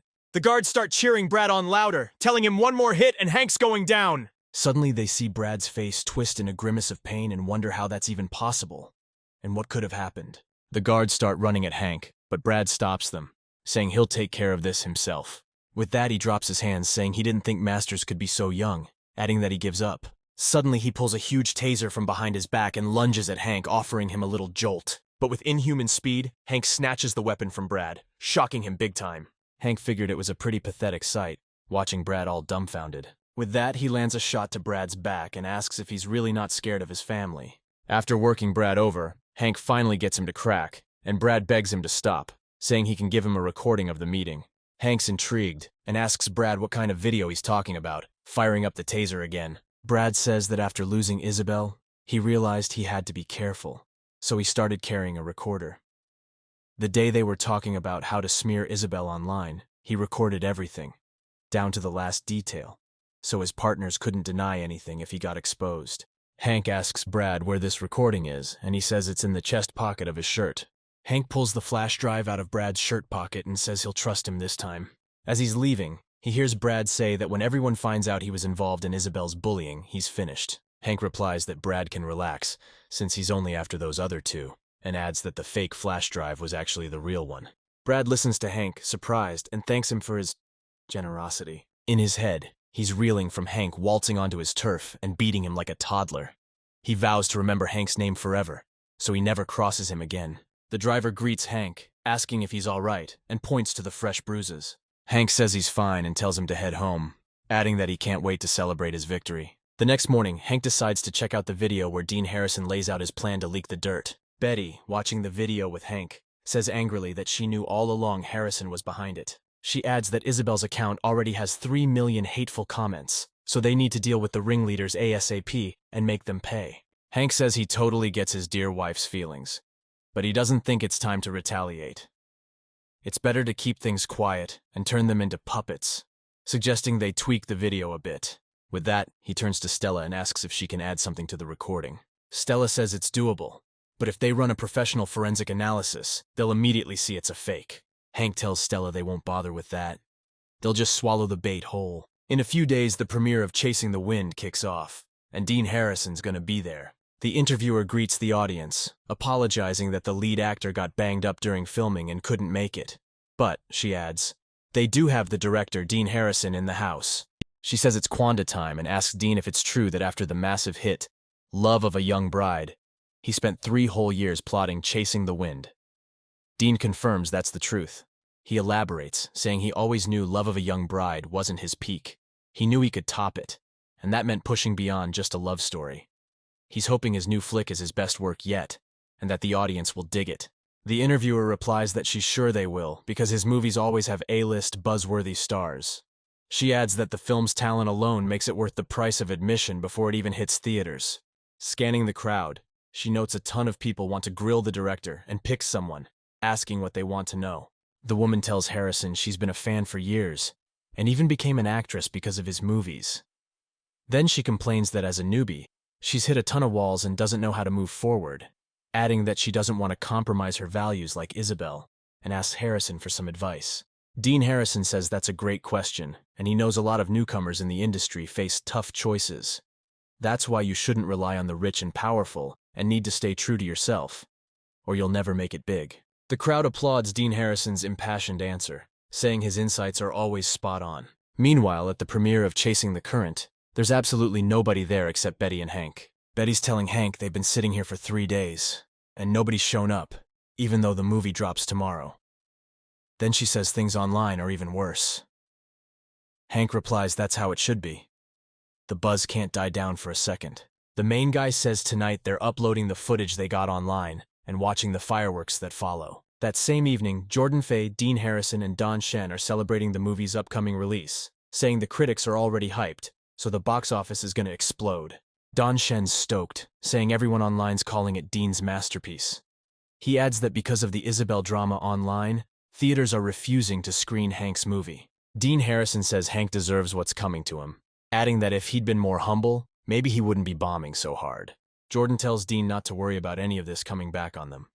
He says even if people start digging, they'll only find fall guys. And even if someone gets to the truth, he'll protect him, and he'll stay a director no matter what. Jordan declares ambitiously that soon they'll control the entire film industry in the country, and the trio cheers to their future success. Their victory party gets crashed by an assistant, who bursts into the office with a laptop, saying it's urgent. Jordan's surprised, asking what could be so urgent. The assistant tells him to take a look himself and puts the laptop in front of him. Jordan, Dean Harrison, and Don Shen stare intently at the laptop, trying to figure out what's going on. Taking a closer look, they all freeze, completely stunned. They're watching a video where Don Shen tells Harrison that Hank's gotten too big for his britches and is planning a movie starring Isabel. Harrison replies to Shen that it's a tricky situation, but he knows a solid computer guy who can whip something up for them, adding that they can bury Hank's reputation. He says they'll release a video online claiming Isabel's selling herself short for fame. The three of them stare at the video in disbelief, totally floored. Don Shen angrily demands to know what's going on, insisting he never said those things, while Harrison orders someone to find the creator of the video. Dean Harrison turns to Jordan, saying the video is fake and needs to be taken down immediately, or his reputation and his movie are toast. Don Shen says they need to call the cops ASAP to arrest the creator, suspecting Hank Daly's behind it all. Jordan cuts through his partner's hysterical panic and orders them to shut up. He says the video might be fake, but a conversation like that definitely happened. And if they dig too deep, the original recording might surface. So for the sake of the company's reputation, they're not doing anything. Dean Harrison's grilling Jordan, asking what the hell this is all about, accusing him of trying to weasel his way out and leaving Harrison and his movie to crash and burn. He reminds Jordan that this whole mess was his asterisk idea in the first place. Jordan fires back that asterisk. He's asterisk not in the video. There's no proof it's him, and snarls at Harrison and Shen that they're not dragging him down with them. Don Shen and Dean Harrison stare at their former friend, shocked and seething. Meanwhile, the leaked video's blowing up online, and viewers are realizing they've been played for fools the whole time. Forums are exploding with accusations that Dean Harrison deliberately started a smear campaign against Isabel online to kill her movie before it even launched. After all this, people decide to give Hank Daly's film a shot, and lines for the premiere are stretching around the block. The movie's sales are going through the roof, making a fortune. Betty's stunned, looking at the reports, saying they've already made $1 billion in just 2 days, and that Hank actually pulled it off. Hank points out that their movie isn't anything special, but this whole incident shot them to the top of the conversation, and now most people are on their side, their anger turning into shame over the Isabel situation. Hank adds that everything went exactly according to plan. A few months later, Betty announces the movie raked in almost $60 billion, with an average rating of 9 out of 10. The whole film crew applauds Hank, and Betty praises him for pulling off the impossible. She looks shyly at her fiancé and tells him how happy she is that they made it happen. Hank says he did it for kicks, never expecting even a little success, pointing out that it's not just his achievement, since the whole team contributed to the win. Hank says justice has prevailed, and this calls for a serious celebratory banquet. Meanwhile, Dean Harrison's getting hammered at some dive bar on the edge of town. But even there, he can't escape the whispers behind his back about how he was dogpiling Isabel online. In a drunken rage, he asks himself how he managed to screw his life up this badly. Don Shen, sitting next to him, is also whining about being framed, emphasizing that he wasn't even at that restaurant, which didn't stop management from firing him. He curses Isabel, but Dean Harrison replies that she's not to blame and, in his opinion, Hank Daly is behind it all. With that, he slams his mug down, shattering it, and swears he won't let this slide.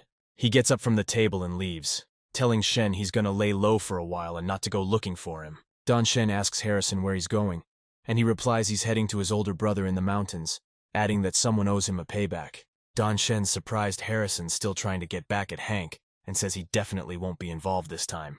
Meanwhile, Hank and his soon-to-be wife decide to pay a visit to their parents. Hank's mom, tears of joy in her eyes, is overjoyed that Hank's finally recovered and asks him how he managed it. Hank happily says his recovery might have something to do with his fiancée since she takes such good care of him. Hank's mom hugs Betty tightly, saying she's so happy Betty's become her dear son's bride, adding that she's a gift from heaven. Betty blushes at the compliments and looks at Hank, who gives her a loving look, letting her know he completely agrees with his mom. Hank's dad tells Betty she's done a great job, and asks her to tell her father that he'll help solve all his problems, because they'll be family soon. Betty bows gratefully to Hank's parents, saying she's very happy to hear that. Later, Betty and Hank sit on a bench in the night garden, and Betty says she's a terrible wife, asking Hank why he said she helped him heal. Hank tells Betty not to call herself terrible, because ever since they met, he stopped being called the prodigal son. His business took off, and money started pouring in. Betty tells Hank he got away with it this time, and thanks him for the kind words. Hank pulls Betty close and asks if she wants to show her gratitude. Betty asks Hank what he means by that, to which he replies that Betty knows perfectly well what he's talking about. Betty asks Hank how he wants her to thank him, to which Hank replies that she's his fiancée, so she should know. Betty smiles sweetly and gently places her hand on Hank's chest, pushing him back onto the bench. She sits on Hank's lap and tells him that she's still his fiancée, not his wife, and asks if he really thought that if he said a few sweet words, she'd immediately lose her mind. Hank asks Betty what she's even thinking, saying he just meant a hug, not what she's implying. Betty leans in close to Hank, asking if he's sure about this, and he asks her what other options are even on the table. Betty says Hank chose this himself, and snuggles closer, wrapping her arms around him. Betty says she really likes this feeling, and Hank replies that he's having trouble breathing. The couple falls silent for a moment, enjoying the moment, listening to the night crickets, and after a while Betty tells Hank he surprises her. Hank asks what she means, and she replies that when she first saw him, she never would have guessed he'd be so solid and intense. Hank says it's all because he's slowly getting back on his feet. Betty says she wasn't talking about his body, but his inner self, adding that she's heard people call Hank an unambitious playboy. But after spending time with him, she realized he's actually really smart and caring. Then she says she knows the saying that true intelligence is always modest, and next to Hank, she feels like even the toughest problems can be solved in a flash. She adds that after the Tang family got into trouble, she couldn't sleep, and later, because of her father's desperate pleas, she agreed to become part of Hank's family. But now she can sleep peacefully at night, completely at peace with herself, and feels safer than when she was in the Tang family. Hank says he didn't know he was dependable, adding that he's been hearing about the Tang family's troubles for a while, and asks Betty if she can tell him what happened. Betty sits down on a bench and says it's a long story, explaining that 3 years ago, their family ran into a strange situation. According to her, her family's pharmaceutical company was founded 800 years ago, developing miracle drugs. After centuries of growth, they even cracked the top 100 leading companies worldwide. But 3 years ago, a new pharmaceutical company, Chengdu, popped up. In no time, they developed and released a ton of drugs, growing so fast they blew Tang out of the water. Betty says the weirdest thing was that all the drugs Chengdu released were the exact same ones Tang was secretly developing and had already patented. Then Chengdu accused Tang of ripping them off. Hank figures, based on Betty's story, that they had a mole leaking recipes to the other company. But Betty says they thought so too at first, but further investigation ruled that out completely. Hank says, "So you're saying you had a thief working inside?" Betty agrees, saying Hank's right, but they were dealing with a pretty unusual kind of thief. She adds that ever since these weird things started happening, they installed a ton of cameras covering every inch with no blind spots, but it didn't turn up anything. Only once, a security guard smelled a strange, acrid odor during his shift, and while checking things out, he got knocked out cold by a gorgeous girl with amazing hair. Betty says after that, they figured that all the data was being stolen by this girl who could somehow sneak in and out without a trace, forcing them to shut down operations. Hank says he's never heard anything like this. He asks Betty how the Dolly family can help, suggesting maybe they can catch the thief or bring in some investments. Betty says there's an auction in a couple weeks with a once-in-a-millennium item. She says it's useless to regular companies, but essential for the Tang family. Betty says it's priceless, so any other pharma company would throw down serious cash. That's why she's got to ask the Daly family for help. Hank asks her what this thing even is. Betty says it's about the ancient Tianyang herb, collected during a super dangerous expedition. They processed it into pills that can extend life and heal any wound. Hank asks Betty what if the thief comes back and nabs the recipes again. She says even if she does, they're useless. The main ingredient in those recipes is the Tianyang herb. Hank says what's stopping that thief from just stealing the herb itself? Betty replies, all ticked off, that she wouldn't dare. She adds that the herb is the Tang family's most important thing, and they'll protect their last chance at recovery with everything they've got. Hank thinks to himself that this is the first time he's seen Betty so tough. He notes that she looks kinda cute when she's like this. Betty says Hank's dad promised to help them get the herb. After that, they can finally put all this hardship behind them. Betty adds that after she marries Hank, she'll cook for him every day, saying she's really good at it. Hank looks at Betty and coughs, chuckling a little. Betty grabs Hank's sleeve, asking what he found so funny in her story, thinking he's underestimating her. Hank says it's the opposite. He loves her plan. Betty tells Hank that's what he should have said from the start, then pauses for a second. Hank asks Betty what she's going to do. She tells him to shut up and pulls him close. With those words, she gives him a light kiss on the cheek, making Hank blush hard.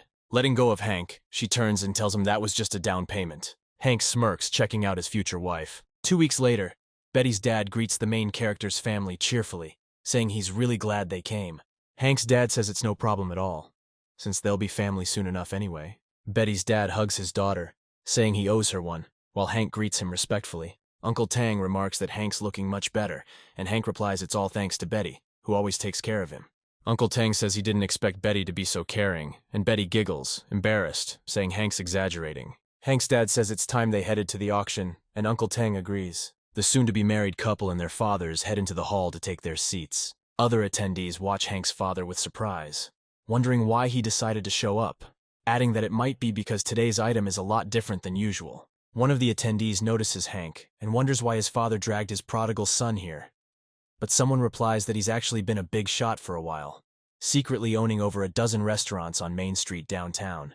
Uncle Tang tells Uncle Dolly he only brought 20 million, and if that's not enough, he'll have to ask for help. Hank's dad tells him not to worry, because he didn't come empty-handed either. Betty tells Hank she needs to use the restroom, and he admits he feels the same way and says he'll escort her. After walking Betty there, Hank goes into the men's room, where a strange man is standing next to him, looking him up and down. Hank looks at the strange guy and asks him what he's staring at. The stranger replies that nobody has ever been able to measure up to him, and says that Hank is the first. As Hank washes his hands before leaving, he notices the stranger is still staring at him. Getting a little tense, he asks the stranger why he's giving him so much attention. The stranger says Hank has nothing to worry about. He's just curious how he managed to achieve such impressive stature, adding that nobody's born like that. Hank says it's not natural and might be a side effect of the body-enhancing meds he's on, adding he doesn't know the exact reason. With that, he hurries off, and the stranger calls out saying his name is Carl Dane and asking for Hank's name. Hank is met by his cousin, who says he now understands why it suddenly started to smell like something died in here. He snidely asks Hank if he's finished up all his business, saying he was way too quick. Hank calmly asks his cousin what his name is again, to which he angrily replies that his name is Stan Daly. He's the son of his fourth uncle, and Hank's cousin. Hank says he remembers the time dogs chased him, asking how his backside is feeling. Other patrons, overhearing this story, start whispering and snickering about what a sight that must have been. Stan says he ain't talking to Hank, but he knows why Hank and his kin are here, asking about that Chen Yang herb. Hank calmly asks Stan how he knows about that. Stan says it doesn't matter, cause today they're ready to drop some serious cash to get their hands on that herb. Stan shoves Hank with his shoulder, saying they'll see about that humiliation, and then walks off. Carl Dan finds Hank, and having overheard his convo with Stan, says he's always wanted to meet Hank Daly, while Betty walks up, surprised, and asks Hank why his cousin was laughing like that as he left. Seeing Betty, Carl Dan recognizes her and introduces himself, telling her she's one lucky lady, to which Betty asks, puzzled, what he means by that. Before Carl can spill the beans, Hank grabs Betty and says they gotta get away from this creep. The auction's about to kick off, and everyone's taking their seats, buzzing with anticipation. Betty gently pokes Hank's shoulder with her finger, asking what Carl meant, admitting she's dying of curiosity, to which Hank replies she'll find out later, and Betty says, bummed, that she wants to know now. The auction begins, and the auctioneer welcomes everyone, saying the auction is now open and suggesting they start the bidding on the first item. He points to the bizarre trinket, saying it's a jade cup, adding that, according to legend, an emperor defeated a fire phoenix thousands of years ago, then smeared the jade with the bird's fat and set it in this cup, announcing the starting price at 20 million. Uncle Tang is shocked by such a huge starting price, adding that the cheapest items are always put up at the beginning of the auction, and gradually the initial price increases, and the last item will be the rarest and most expensive. The bidding starts, and the attendees offer prices of 22, 24, and 28 million, after which the auctioneer asks if anyone can offer more. Suddenly a hand goes up in the hall, and a calm voice announces a price of 100 million for this cup. The hall freezes in surprise, turning towards the sound of the voice, wanting to know who this mega-rich dude is. The auctioneer asks in surprise who offered such a generous price and turns his head from side to side, trying to find this person. The wealthy bidder turns out to be the fourth master of the Dolly family, who also happens to be Stan's father, who proudly declares that his dad either doesn't do anything or does it in a way that makes everyone around him stare. Stan's father looks disdainfully at the cup, saying that it's just a trifle. Hank's father looks at his brother and wonders what he's doing here. Hank mentally notes that this must be, and is, his father's fourth brother, named Ragnar Dolly, who is the only well-known entrepreneur in his field, having created the #1 e-commerce platform in the country. Uncle Tang tells Hank's dad they're in deep trouble because sitting next to Ragnar is Hun Lao, their worst enemy and head of the Shendu Corporation. Uncle Tang says Hun Lao might have called Ragnar here to buy the precious herb, and if they succeed, the Tang company is toast. Betty says now they can be sure they're stealing all their ideas, adding that they're ready to completely wipe out the Tang family. Hank remembers Stan's words and says they really did come prepared, but it's impossible to predict who'll win. The auctioneer repeats the price of the cup 3 more times and says the item is sold to the 4th Mr. Dolly for $100 million. The crowd's shocked at the expense, saying last time the 4th Mr. Dolly spent $200 million on a Warring States water tripod just to put his turtle in it. The auctioneer brings out the next lot and says it's time to move on to the second item. He solemnly announces that the crowd's attention is drawn to a necklace called Azure Heart, adding that the stones in this necklace were created by the explosion of a distant star, and the necklace itself was made by 100 of the best craftsmen who spent 3 years casting this piece, after which he names the starting price of 30,000 yuan. Immediately, someone in the hall offers a price of 100 million for this jewelry, again forcing everyone to turn around to notice. This time the big spender is Hank's father, who says that it will be a great gift for his fiancée. Hank's cracking up, and Betty, blushing, says this is a total waste of money. The crowd's saying the whole Daly family's here, which means we've got next to 0 chance of snagging anything. Stan whines to his dad that he wants the necklace too, to give to Lucy. But Ragnar tells him to watch his mouth and not plan anything with Lucy, since she's his cousin. The auctioneer, totally stunned, says he wasn't expecting such crazy twists at this auction. Shaking it off, he asks 3 times if anyone's gonna bid higher, then sells the necklace to Hank's dad. Hank's dad tells Betty to try on the necklace, see if it suits her. He adds that since he ran into his brother today, he can't just let things slide. Hank puts the necklace on Betty and asks if she likes it, and she shyly says it's gorgeous. The women at the auction are burning with envy, and some are telling their husbands they want one too. Hank points out his dad just messed with his brother, adding that neither of them plays small. They go straight for the jugular. Then he wonders how high the bidding will go for the Qianyang grass. Ragnar scratches his ear like it's no big deal, saying it ain't a major loss for him. The auctioneer announces that, surprisingly, the auction's been heating up fast right from the start, adding that he's super curious what's gonna happen with the next item. He points to the next item, which is an Empress's container from 3,800 years ago, encrusted with 110 unique gemstones, and sets the starting bid at 38 million yuan. People start bidding, throwing out offers of 40 and 42 million yuan. Suddenly, someone puts a hand on Hank's shoulder and gives him a friendly pat. Turning around, Hank sees it's Carl, and asks him what the heck he's doing here. Carl says Hank shouldn't avoid him. Since he's not gonna hurt him, he just wants to ask for a little advice about, that thing. Hank asks Carl what's wrong with him, adding that he should see a doctor instead of chasing him around. Carl replies they can't help him, offering Hank a deal. He'll give him the recipe for the cure, and Carl will buy it no matter the cost. Hank's trying to figure out how to explain it's the effect of the wastrel system, and decides he's gotta trick him. Hank says if Carl's so desperate to know the secret, he'll share it, adding that there's a medicine a Taoist gave him, one who was searching for immortality. Hank says sadly, the guy only gave him 1 pill. The rest of the medicine's with him, but this old dude's a wanderer, so Hank has no clue where he is.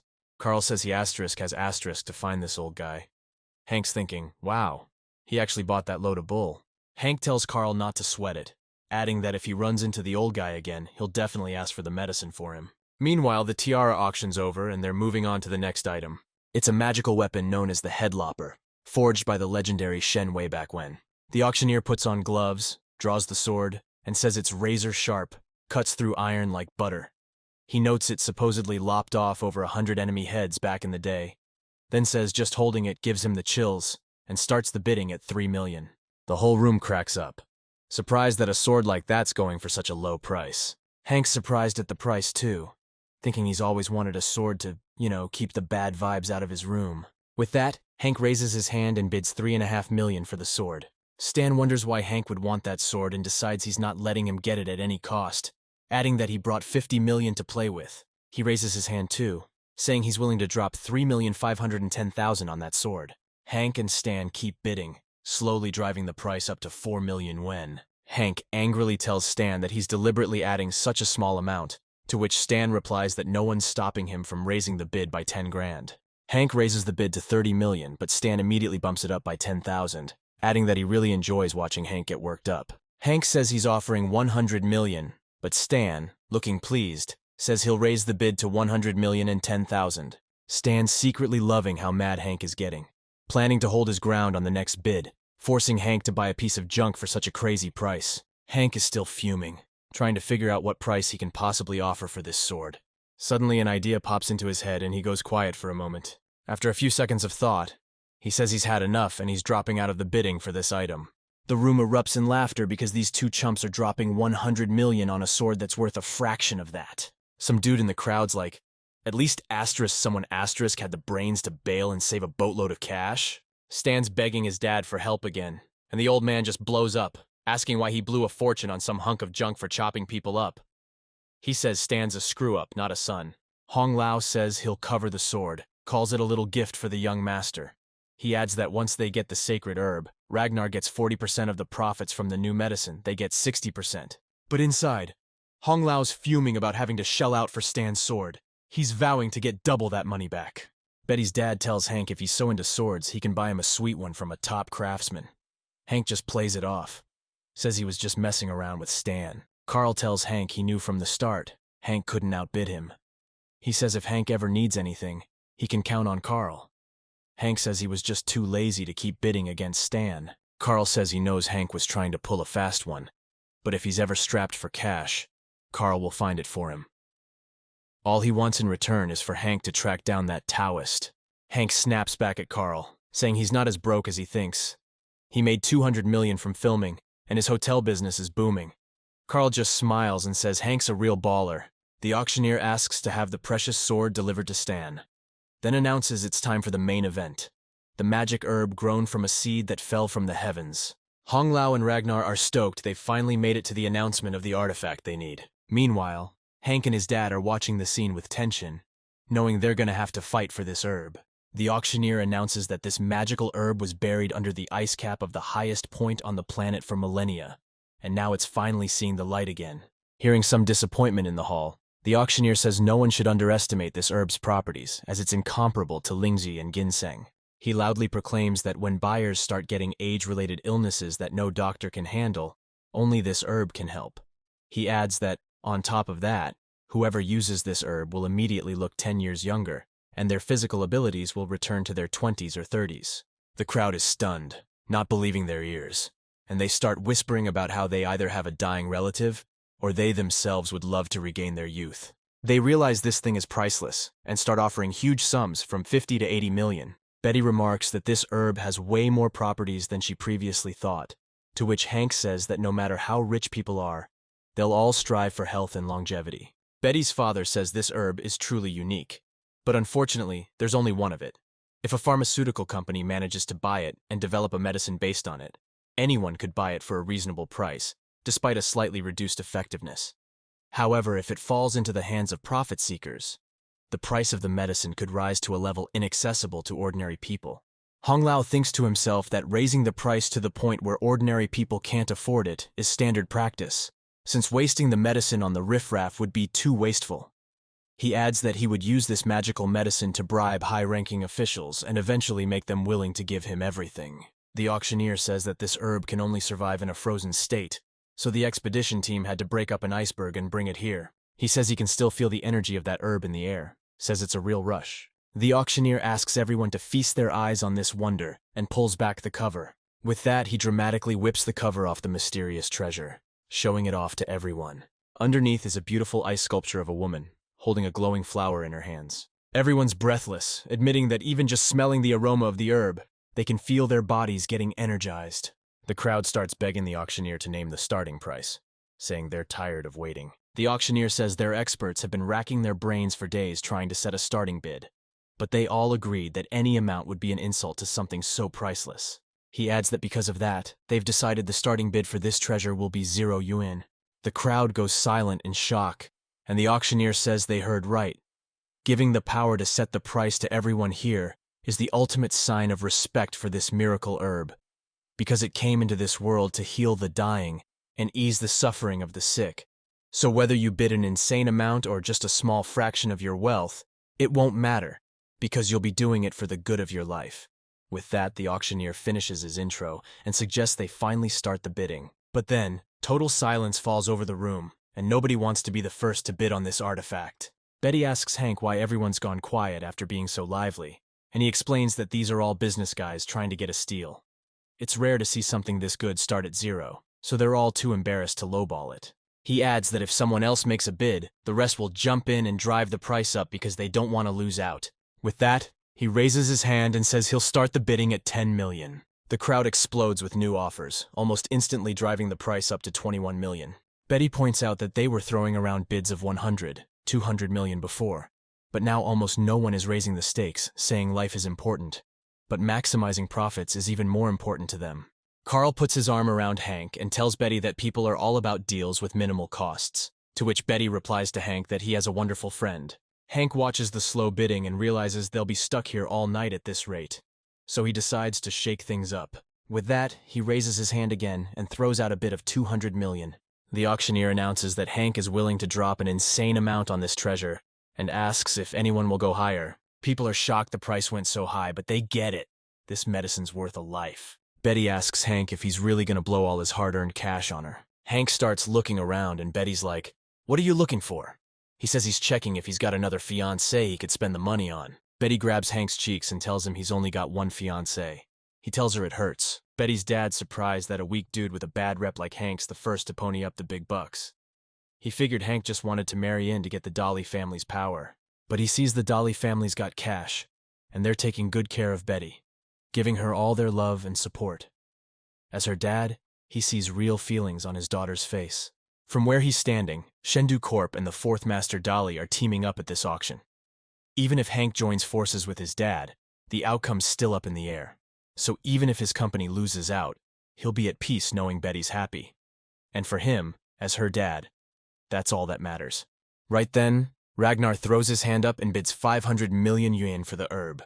Everyone's blown away that this guy just casually dropped that insane amount. Hank's dad decides their little showdown's officially on and jacks the bid up to 700 million yuan. Ragnar knows he needs to go all in to beat his rival, so he raises the bid to 1 billion yuan, shocking everyone. People are saying this is a battle of the titans, since the price jumped to 1 billion in just 2 bids, which is basically pocket change for these guys. Hank's father accepts his brother's challenge and raises the bid to 1.5 billion yuan. But Ragnar's not about to back down to his brother that easily, so he bumps it up to 2 billion. Hank's father calmly looks at the herb and offers 3 billion yuan for it. Ragnar decides it's time to stop playing nice with his relative and throws down 5 billion. The bids keep climbing, quickly hitting 10 billion, and the auctioneer drops his gavel in shock. He sits down and asks in disbelief what the heck is going on at this auction. He double-checks if he really heard the amount of 10 billion. Hank's father raises the bid to 13 billion, still sitting calmly in his chair. His rival calmly matches the bid, bumping it up to 15 billion yuan, waiting for his opponent to make the next move. The auctioneer is still stunned by these crazy bids, saying he's about to pass out from the pressure. Everyone freezes, waiting for a response, amazed by how much the Dolly brothers are willing to drop on this herb. Betty and Hank are holding their breath too, realizing there's something bigger going on here. Hank thinks to himself that this is the first time he's seen his father's true power. Understanding this isn't just about buying a product anymore. From where he's standing, it's more like a turf war between two predators, and the little guys can only stand by and shake in their boots. Hank wonders to himself what's gotten into his dad, and where his sense of proportion went. Uncle Tang grabs Hank's father, begging him to stop raising the stakes, because these amounts are just insane.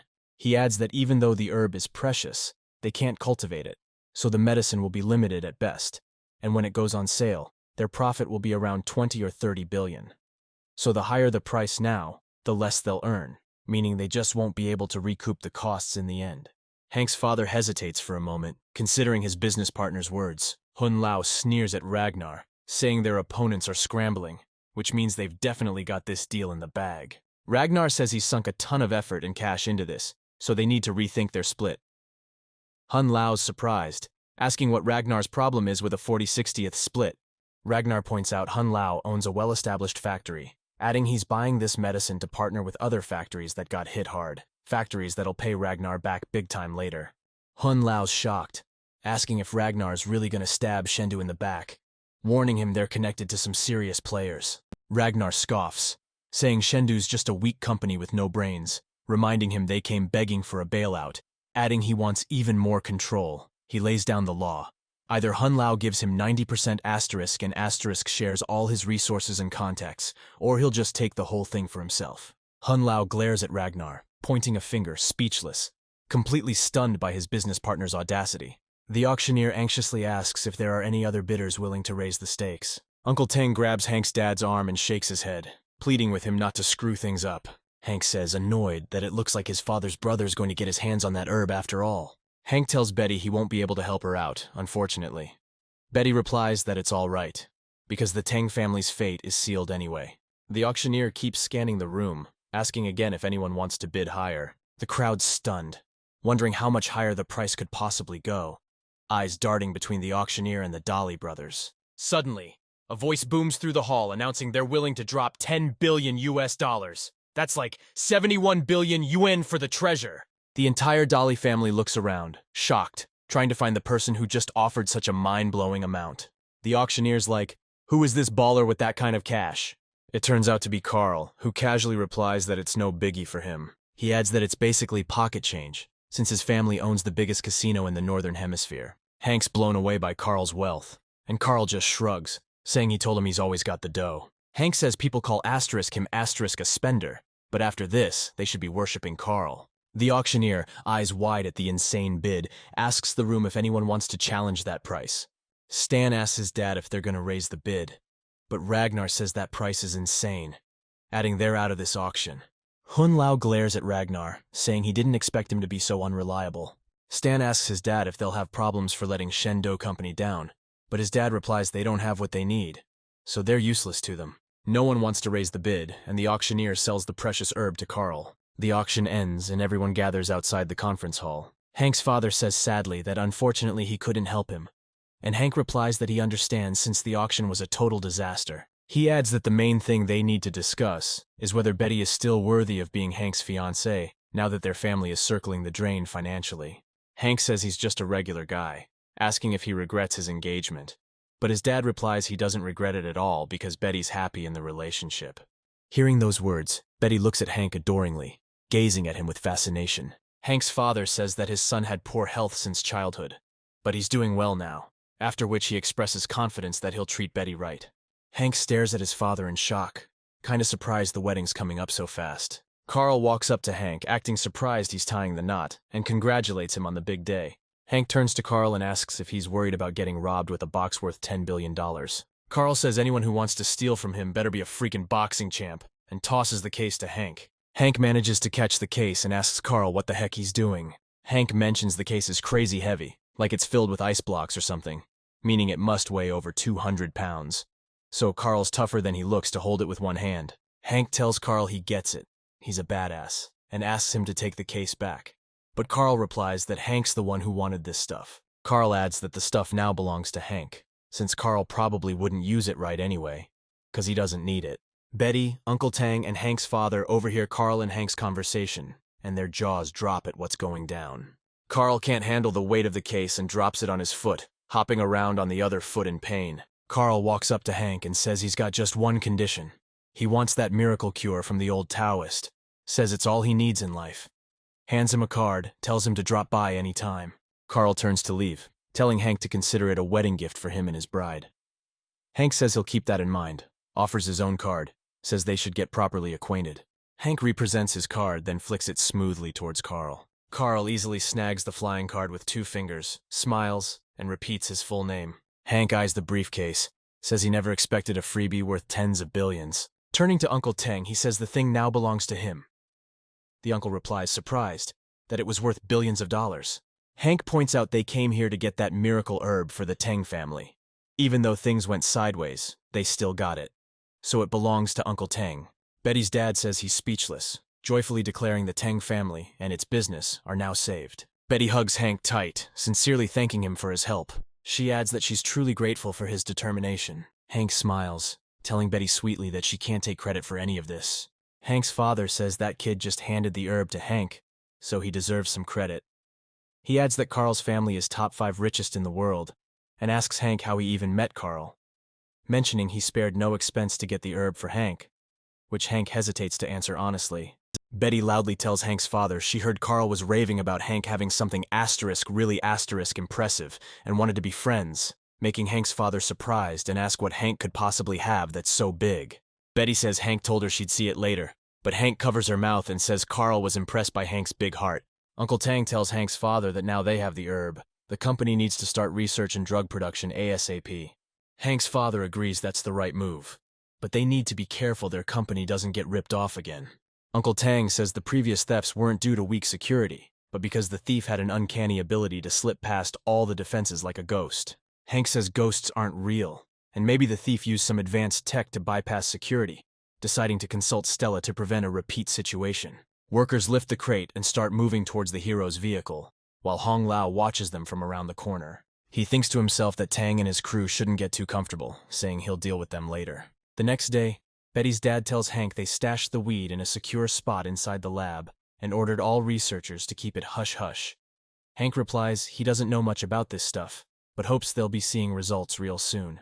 Uncle Tang tells Hank that all this was made possible thanks to the actions of his good friend, to which Hank just chuckles nervously. Hank says Betty told him the thief wasn't caught on any security cameras, adding that it's highly likely their opponent used some cutting-edge tech. Then he says he knows someone who's a real tech whiz, so he asked her to come check things out. Uncle Tang replies he's ready to offer that person a very high salary. Stella walks into the room, saying she's not really interested in a position or money, since she's happy with just one boss. Betty tells her dad that Stella is a real genius, to which he notes with surprise that she's incredibly young. Stella reports that as soon as she walked into the building, she immediately saw there were no problems with the monitoring, which means the thief used the latest tech, like changing the refraction of light in a way that makes the target undetectable to the naked eye and video cameras. Betty's dad says now he understands how this thief was able to fool all the guards and remain undetected, while Hank asks Stella if there's a way to expose the thief. Stella replies that she can create a special device sensitive to this effect in 2 days. Hank thinks to himself that even if you can hide the body, you can't pull those tricks with smell, so it wouldn't hurt to get a little critter that's good at reacting to changes in sense around it. Hank says he'll stay here until the device is created in case of unforeseen circumstances, to which Betty says there are plenty of rooms in the house, so he can live here as long as he likes. Hank takes her up on that and asks her if he can stay in her room, making her a little flustered. Stella tells Hank she whipped up a little something and asks if he wants to give it a whirl right now. Hank's in, and Stella slips a bracelet onto his wrist.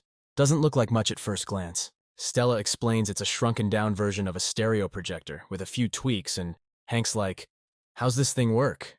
Stella steps closer to Hank and tells him to hit the button and scan Betty. The device whirs to life, scanning Hank's fiancée, and Betty's all, "What's this for?" Stella just says she'll find out soon enough. The device clicks, announcing that the scan is complete. Betty says she gets it now, guessing the gadget's gonna project a 3D copy of her, like in that movie they saw. Stella tells Hank to hit the other button, saying they're about to see something cool. Hank pushes the button, saying he's seen stereo projectors in action before, and there's some seriously mysterious tech. The device flares with a bright yellow light. The bracelet also generates 2 digital hoops that start moving away from Hank's arms, reshaping her. In a few seconds, Hank's body completely transforms into Betty's body. Betty stares at the device working, her mouth agape in amazement, while Stella enthusiastically notes that the device is functioning correctly. Hank looks at himself, feeling strange emotions from his temporary body. Finally realizing what's happening, he screams in horror that this device has turned him into Betty. Stella says that immediately after scanning a person, he can look like them, adding that the body shape, voice, and clothes are also transferred. Hank remarks that he really likes this technology and examines his body. First thing he does is decide to touch his chest, and Betty asks him to stop messing around. Hank says that everything feels very realistic to the touch, and Betty gags him, ordering him to stop clowning around.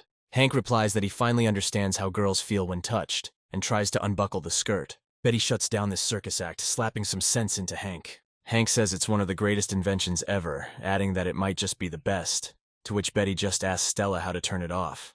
Meanwhile, somewhere in the city, a teacher leads a line of kids, singing a little song. Suddenly, the brakes on a truck driving down the road fail, and it can't stop. The driver's racking his brain, trying to figure out how to stop the rig without hurting or killing anyone. All of a sudden, he sees the kids walking along the sidewalk and yells, trying to warn them to get out of the way. The truck slams into the cars in front of it, slowing down a little, but it's still heading straight for those kids. The teacher and the kids start screaming in terror, thinking this is the end. But then, out of nowhere, A powerful fist slams into the truck, forcing it to slow down. A woman standing in the truck's path stops it with her incredible strength, saving the kids from certain doom. The drivers launch through the windshield from the impact, but the girl snags him. The driver's thanking her for saving the kids, but she doesn't say a word. The kids are staring, totally amazed by their savior, who turns out to be a young woman with long red hair and a stone-cold look. People are freaking out, wondering how she stopped a truck with her bare hands, guessing she's some kind of superhero. She doesn't want to hang around, so she tosses the guy onto the pavement and bolts, leaving the cheering kids behind. She gets to the Chengdu Tower, leaping to the top floors using her crazy strength and agility. Inside, she's clutching her arm, which is still smoking after stopping that massive truck. She messes with her arm for a second, and then it just detaches from her shoulder. Suddenly, Director Hong Lao appears behind her out of nowhere. He says they blew the auction and the magic herb went to the Tang family, adding that everyone's probably laughing at them now. But if she pays them a visit and trashes the herb, their faces will change real quick. "Why do you want to destroy me, Hong Lao?" she asks. "I could enhance you, just like everything else before. There's nothing I can't get my hands on, you know." Hong Lao replies, "Everyone in the medical field knows about this herb. Once it's sold at auction, it won't be available on any legal platform. If it's stolen, people will suspect Chengdu got it through shady means." He adds, "Our company isn't established yet. If we want to make a splash now, we need to crush Tang completely. We can't just sit here doing nothing. From where I'm standing, destroying that miracle herb is the only way to kill two birds with one stone." The girl is surprised. "Chengdu lost the auction? Even with the Dali family backing you? Guess they weren't as useful as you thought." Hong Lao says, "We almost had it, but some rich kid swooped in, bought the herb and gifted it to Hank Dali. That Hank's been sickly since childhood, diagnosed with limb necrosis. Now suddenly he's healthy as an ox. There might be a medicine out there even stronger than this miracle herb." The girl says, "Anything's possible." She points out to Hong Lao, "Something's wrong with my cybernetic arm. I'll head out on a raid after I fix it." He responds, "Best to wait a few days before the raid, so we don't raise any red flags." Meanwhile, at Stan's house, his mother asks him, "Why did you bring that enormous sword in here?" He replies, "It's just a regular sword worth 100 million. It'd be crazy to throw it away." His mom tells Stan to calm down. She says, "That weapon's been used to hurt people. The Bodhisattva will be angry if that thing stays in our home." Stan's mom's laying into him, saying Ragnar told her how Stan and Hank had a bidding war at the auction, but Hank at least knew when to quit. She says despite Stan calling Hank a dummy, it turns out Stan's the real idiot who embarrassed his father. Stan starts making excuses, saying the idea just popped into his head, and he didn't think it would blow up like this. He accuses his mom of not having his back, just yelling at him and calling him an idiot, even though people are messing with him. Stan's mom tells him to shut his mouth and not talk back to his mother. She adds that if anyone finds out the kind of crap Stan's been up to, the whole family will be humiliated. She demands he get rid of that dirty thing and not bother her while she's praying. Stan storms out of the house, fuming that Hank got him chewed out by his own mother. He decides it's time to teach his annoying cousin a lesson. He pulls out his phone and orders his assistant to find him a real pro, someone who can handle a special delivery. He wants them to make sure Hank gets a serious wake-up call, but not today, in a few days. Meanwhile, up in the mountains, a man is training his students, pushing them to their limits. The man prepares to strike, and his students gulp nervously, knowing they're about to feel some pain. The man focuses for a moment, gathering his spiritual power, deciding it's time to unleash the blow. The man strikes, sending all his students flying like they weigh nothing. All the students collapse to the ground, struggling to get up, as the teacher recovers his spent chai energy. Looking at the result of his strike, he figures his technique's gotten better. Dean Harrison, who's been watching this whole demo, calls the master by the name of Logan, saying there's no one in the world who can match his strength. Logan thanks Harrison for the compliment, telling him not to flatter him, and Harrison asks if he remembers their deal. Logan says he remembers that in exchange for funding his martial arts center, he's got to take care of some punk kid who screwed Harrison over. Harrison says Logan remembers the terms of the deal correctly and asks him when he can get started on the job. Logan says that right now he's dealing with a bit of a situation, so he'll get to it in a few days. A few days later at night, an owl scans the area, hunting for prey. It leaps from a tree branch, flying over the Tang Company's building, turning its head from side to side. Hank, who's been controlling the owl this whole time, notes that everything looks clear so far. Hank thinks that after days of careful surveillance, he still hasn't found anything out of the ordinary, guessing the thief decided to give up. But he still decides not to let his guard down. Hank figures the thief probably gave up because of the increased security and the new patrol routes. plus the tighter checkpoints. Hank gets up, surprised that a spoiled rich kid like him would stick around just to guard some trinket. He's betting Betty's got something to do with it. Betty knocks on Hank's door, saying his favorite fairy finally came to see him. Hank opens the door and asks Betty what brings a fairy down to his room. She just giggles, all sly-like. She holds out a basket of food to Hank and asks him to guess what she made. Hank says he doesn't need to guess. He'll eat anything she makes for him. Betty replies that Hank sure knows how to sweet-talk. Betty lifts the lid of the container and dramatically presents her dish. Betty says this culinary masterpiece is called baked goods, and she won't take no for an answer from Hank. Hank stares at the horribly burnt dish, racking his brain for a way to politely refuse this gift. Betty sadly notices that Hank doesn't like her cooking, looking at him with eyes welling up with tears. Hank says that's BS and starts choking down the burnt to a crisp pastries. Barely holding back from puking, Hank tells Betty her cooking is just amazing. Betty says she was just messing with him.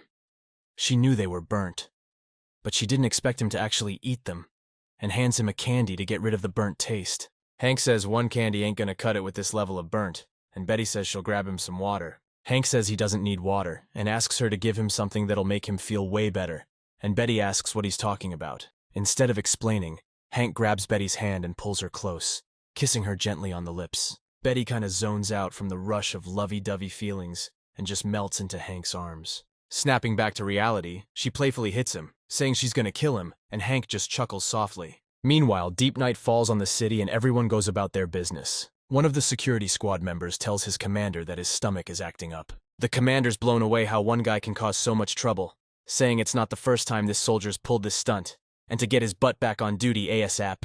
The guard ducks into the restroom and calls his girl, telling her he's getting paid tomorrow and they can finally hang out. His girl teases him, telling him not to slack off, but he says the boss works day and night, so he doesn't care about them, adding it's the easiest money he's ever made. Someone quietly cracks open the stall door, but he keeps rambling, saying he was worried about assassins at first, but then realized there's no such thing as assassins in the 21st century. He barely finishes the sentence before a stranger in a suit knocks him out cold with one punch. The killer, armed with Stan Daly's sword, decides to swap outfits with the guard, to sneak up on Hank undetected. Meanwhile, in the patrol unit, one of the guys tells the commander their buddy still hasn't reported back. The commander tells his men not to get distracted and to contact him, to which they reply that nothing could have happened to him, and he's just slacking off. One of the patrolmen suggests they find a camera blind spot to grab a smoke, and the commander says that's a solid plan. The guards find the nearest blind spot in the security cameras, sit down for a smoke, and start speculating about what's going on behind the lab walls. The commander says they shouldn't sweat it. Their job's just guarding the place for a fat paycheck. They're saying if anyone shows up, they'll easily take down any trespassers. Suddenly, strangers throw bags over the guards' heads, muffling their screams. They drag them into the bushes and knock them out, making sure it's all off camera. Master Logan and his students change into the guards' uniforms, and one student asks if they're really going to waltz into the lab like this and rough up Hank Daly, saying they're toast if they mess up even a little. The master turns to his student and asks if he really thinks he was just stalling, adding that he didn't fake having a bad back for days for nothing, because after all those payouts, their reputation is ruined if they just bail. Logan says they need to blend in with the security detail, get to Hank Daly, beat him within an inch of his life, and then slip away unnoticed. Mission accomplished. Another security squad walks up to them and tells them to stop goofing off and get to work, pronto. All the security personnel head to their stations and resume patrolling the grounds. Meanwhile, a cybernetic girl arrives at the building, scanning the perimeter. Hong Lao gets in touch, telling her she needs to sneak into the building and take out the grass, stressing she absolutely can't get into any trouble because he's learned Hank Daly is inside. The girl tells Hong Lao he can chill out and flips a few switches on her cybernetic arm. She activates her invisibility mode and says that nobody can detect the power of her tech. The girl jumps down, but suddenly she's face to face with a whole squad of the company's security guards. Not even noticing the invisible thief right in front of them, they walk past, telling each other they can't let their guard down, since now's the perfect time for an intrusion. Meanwhile, the hitman Stan sent is changing into a security guard uniform in the restroom. He says he expected way more from security and is surprised nobody even noticed the missing employee. He walks out of the restroom, thinking he needs to blend in with the guards and get closer to Hank Daly. He immediately bumps into Logan and his students, and they all assume each other are real security personnel. One of Logan's students whispers to him that this guy's also part of the fourth group, so he might figure out they've infiltrated the place. They lock eyes, and the assassin realizes the guys he's looking at are wearing the same patch as him. The tense silence is broken by another security squad, chewing out the whole group, saying they're screwing around again instead of properly patrolling the area. After getting their ears burned, Logan and his students, plus the assassin, fall into formation and head further down the corridor. Meanwhile, the invisible thief is moving through the corridor, searching for the right room. Suddenly she notices a bat circling nearby. The bat uses echolocation and detects the invisible girl's presence. Hank, who's controlling the bat, is stoked that he's finally found the thief they've been waiting for. He calls Stella, telling her he's located the intruder and asks if her device is ready. She responds by asking how he knew the thief was already here. Hank replies that if he didn't have any abilities, he wouldn't be her boss. Stella says she needs another 10 minutes, adding that, unfortunately, the thief might be able to sneak into the lab in that time. Stella, just give it to me, Hank says. I'll handle this thief. Hope it won't be too much trouble. With that, he glances back at Betty, just to make sure she's still sound asleep. He notices Betty is tossing and turning, having a restless night. Hank smiles, chuckles softly, and moves into position. Meanwhile, Logan, his students, and that assassin are still on the hunt for Hank. Logan's thinking this guy from Group 4 is up to something and decides he's got to be taken care of. Another student whispers to the others, on the count of 3, we jump him. They hit 3, and Logan and his students pounce on the assassin, bringing up the rear. The assassin figures he's been made, and knows there's no turning back now. He draws his sword, and in one swift move, cuts down the students charging him, slicing through their shields and clubs like butter. Before Master Logan can even blink, the lifeless bodies of his students are sprawled at his feet. Blinded by rage, Logan screams at the killer that he's gonna paste him on the wall and hurls a riot shield at him. Using the distraction, he unleashes a massive punch at the hitman, but the guy manages to block it with his own shield. The force of the blow shatters the riot shield, and the killer draws his sword again.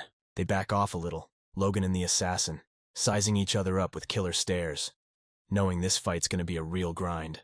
Suddenly, Logan feels a sharp pain in his arm, a warning that he's taken a pretty nasty hit. But the killer realizes Logan's blows weren't for nothing either and clutches his own injured arm. They're both thinking how they didn't expect the Tang family to hire such a tough bodyguard with serious combat skills. Suddenly, a commotion in the next building catches their attention, and they turn to see Hank Daly at the window. The killer knows it's time to wrap this up, and spits a small pellet onto the ground. That ball explodes on impact, throwing up a smoke screen. As the smoke clears, Logan sees the assassin's vanished and figures he's gone for backup.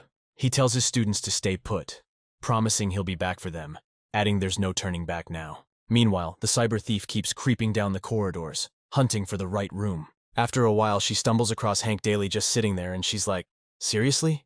Napping here?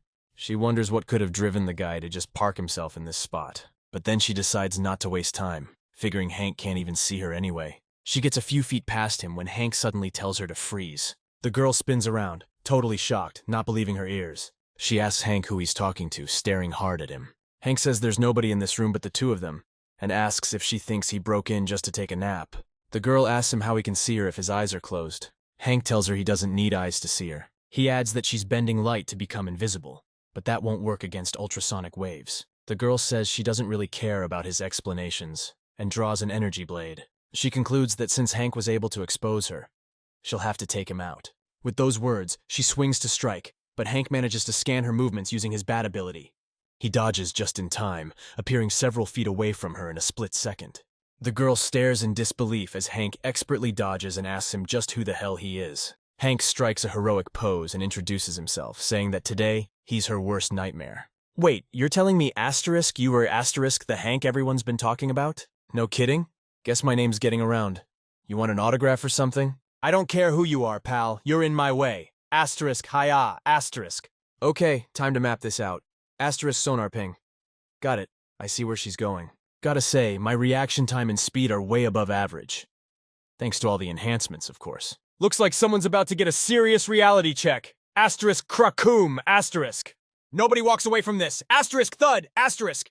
You're such a freaking moron. Crap. Didn't realize she was all metal. Asterisk, asterisk. What the heck? That's gotta be excessive force. You didn't have to do that. The girl doesn't even bother answering Hank and just stabs him in the shoulder with her energy blade. Right after that, she kicks him in the gut with her metal leg, sending the main character flying backwards a few yards. Coughing, Hank struggles to his feet, realizing his connection with the bat is now severed. The thief decides it's time to end this fight and winds up for the final blow. Hank thinks to himself that it's over since he can't see his opponent, meaning there's no way he can dodge. Suddenly, someone comes into the hallway, spotting Hank sitting on the ground, ready to meet his doom. It turns out to be Master Logan, who recognizes Hank Daly and realizes he's got a golden opportunity to settle the score. He gets ready to strike, thinking to himself that he's about to paste Hank against the wall. But without seeing the girl, he slams right into her, shoving her forward. The girl goes flying to the other end of the hallway where the assassin sent by Stan Daly shows up. The assassin spots Hank and what looks like a bodyguard, sees they're badly hurt, and figures this is his golden opportunity to take out Hank's legs. He charges forward but slams right into the metal body of the invisible thief. Hank comes to and sees two unconscious bodies, company guards on either side of him. He frantically whips his head around, wondering where the heck they came from. Master Logan and the assassin are sprawled on the ground, trying to figure out what stopped their attacks. The thief pushes herself up on her elbows, wondering if these two guards who came to Hank's rescue can actually see her too. Meanwhile, Stella finishes developing her device and races towards the designated installation point. She sets up the device outside the complex and activates it from the built-in panel. The device whirs to life and the entire building gets hit with a specialized scan. The thief gets to her feet, shocked to see her cloaking camouflage glitching out. Hank spots the girl and says he can finally see what she looks like, shocked that his opponent is a robot, then asks who built her, saying he'd pay anything for it. The girl clutches her lower back, saying that now he's seen her true form, she's got to terminate everyone in this room. Hank backs away, spooked, ordering the guards on the floor to grab the pesky thief. The hitman asks Hank, surprised if he's talking to him, and Hank replies that he doesn't see any other guards around, saying they don't pay them for nothing. The girl glares at the hitman and says she'll gladly take them out first, drawing her blade again. The hitman dodges the thief's first strike, but she immediately catches up and pins him to the wall with her foot, ready to finish him off. Hank hauls Master Logan to his feet and tells him not to just stand there, but to help his teammate. As he shoves him towards the girl, she yells that he's going down too, and Master Logan and the hitman both think to themselves that this robot girl is way too savage, and they need to get out of this alive. They continue fighting the cybernetic thief, while Hank bravely stands aside, cheering them on, saying he'll pay 50 million yuan to whoever can tie her up. But the girl easily handles her opponents, throwing them aside. Master Logan and the hired gun are both thinking like, how did things get so twisted?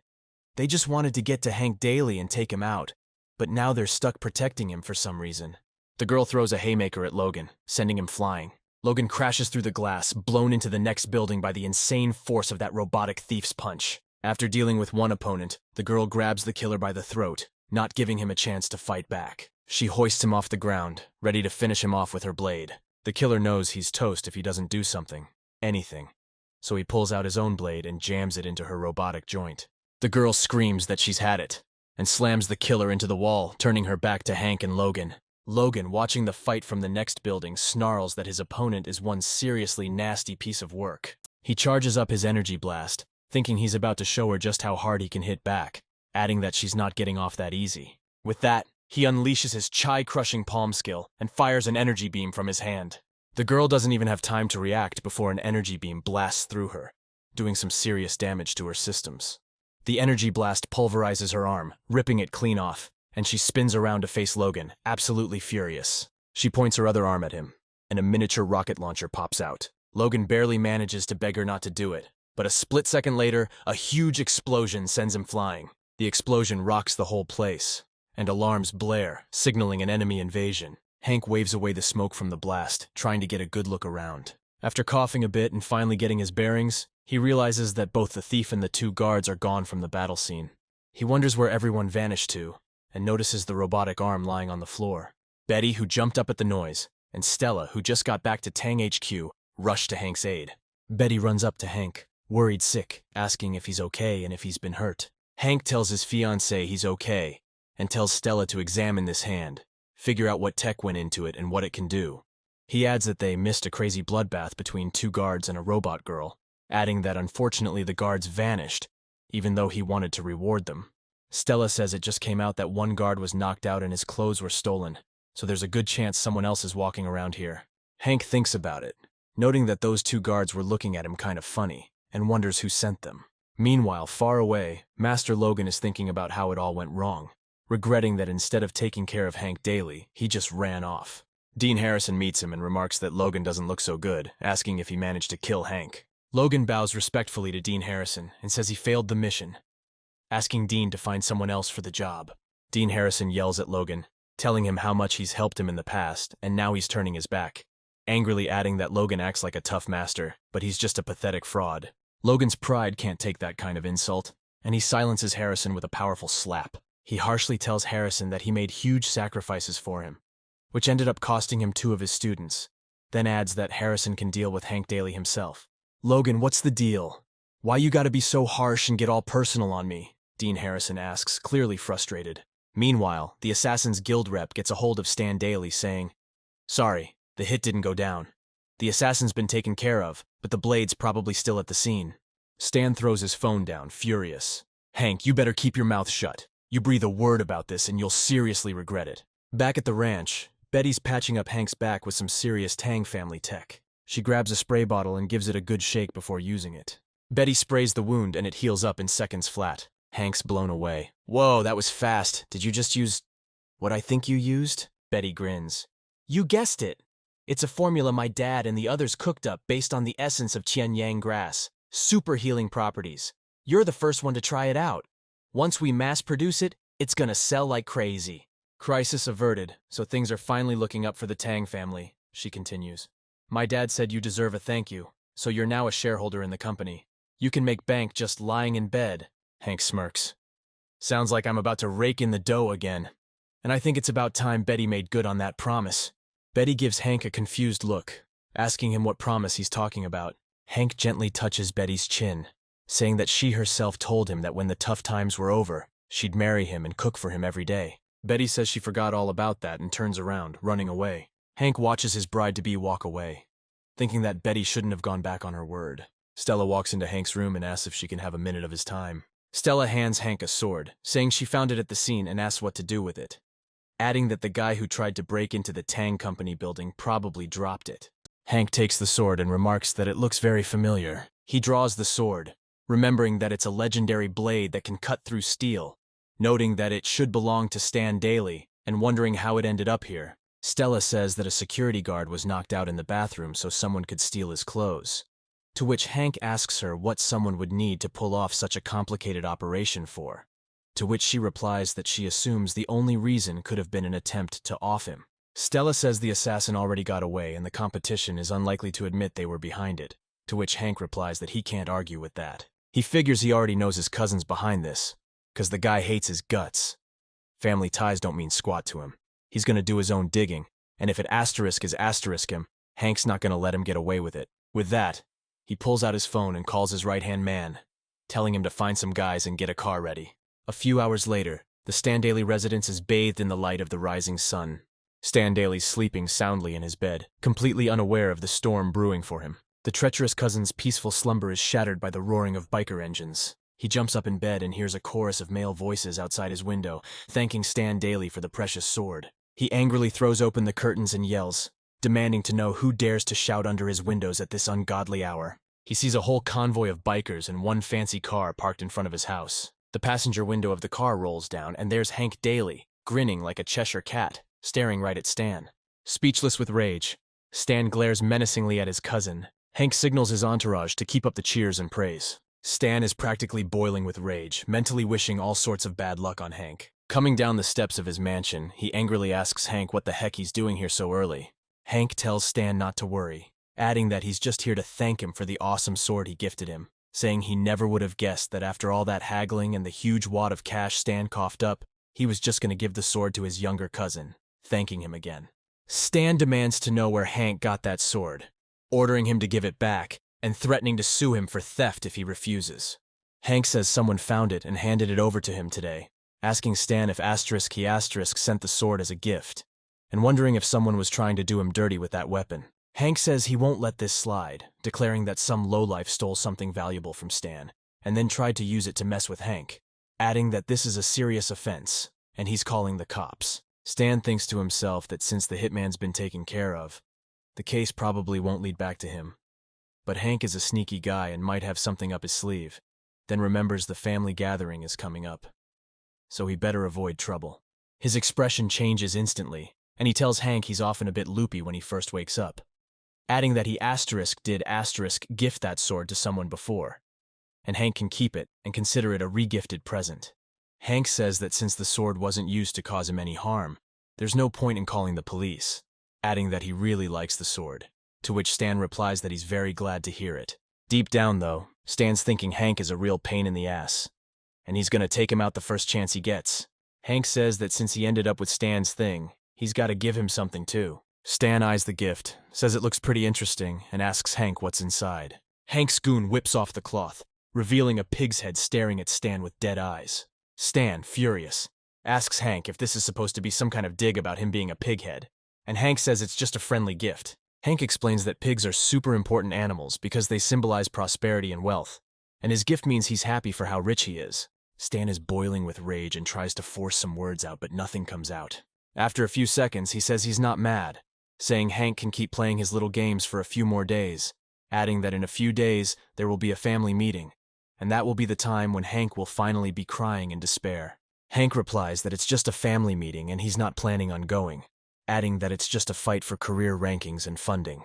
Stan tells Hank that this meeting definitely won't be like the last one. He's saying the family head wants to step down this time, which means they'll be choosing a new one. Apparently, of his 5 uncles, the eldest is dead, the second is a nobody, and the third lives overseas. So it's down to his dad and Hank's dad for the top spot. Hank asks Stan what's so special about the position, sarcastically suggesting that the moment someone gets it, they become emperor of the whole world. Stan replies that the position of head isn't comparable to being an emperor, but he can change the structure of the Daly family's assets and control the development of the clan's business. So, if his father becomes clan head, Hank's family probably won't have access to the same sweet resources they do now. Stan says that as soon as his family takes the position, the first thing he'll do is wipe out Hank's family and kick them to the curb, just so Hank can get a taste of being dirt poor. Stan says that they're already leaning towards appointing his father as clan head, and smirks maliciously, staring Hank right in the eye. He chuckles and walks away, saying that Hank can keep that pathetic sword. He can always sell it later to buy himself a little food. Hank gives his escorts the order to move out, and the motorcade heads to Hank Daly's residence. Sitting in the car, he checks the readings on the device Stella made and presses a button.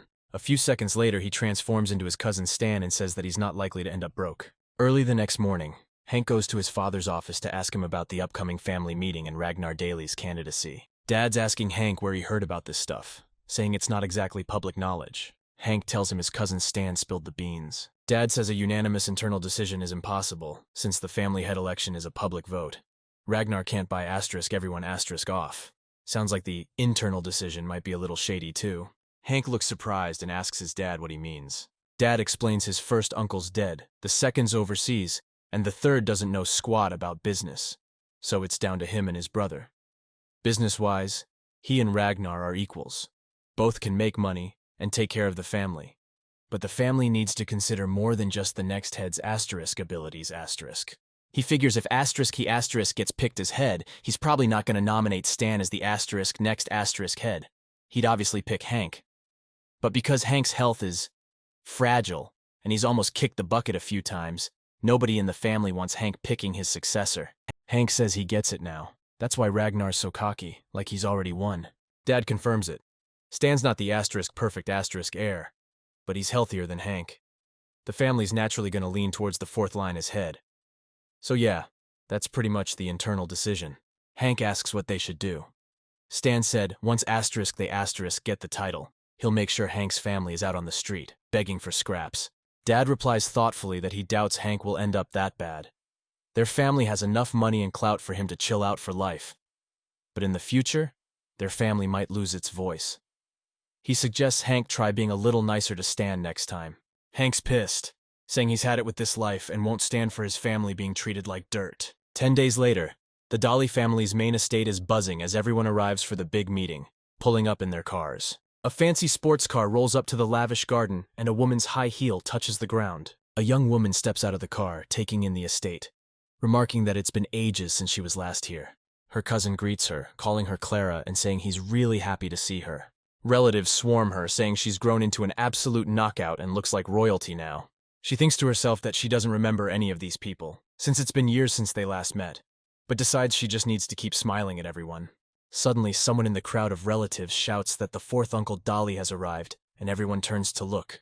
Ragnar politely raises his hand, respectfully greeting everyone present. The relatives head over to him, greeting him courteously and nudging their kids to show respect to Mr. Ragnar. Clara's secretly stoked they finally stopped grilling her about her life. Stan's relatives are all over him, saying he's gotten ridiculously handsome and can't wait for his wedding. Stan realizes all the flattery is because they've heard the rumors about his dad getting a big promotion, and he's definitely digging the vibe. A while later, Mr. Dolly's ride finally pulls up.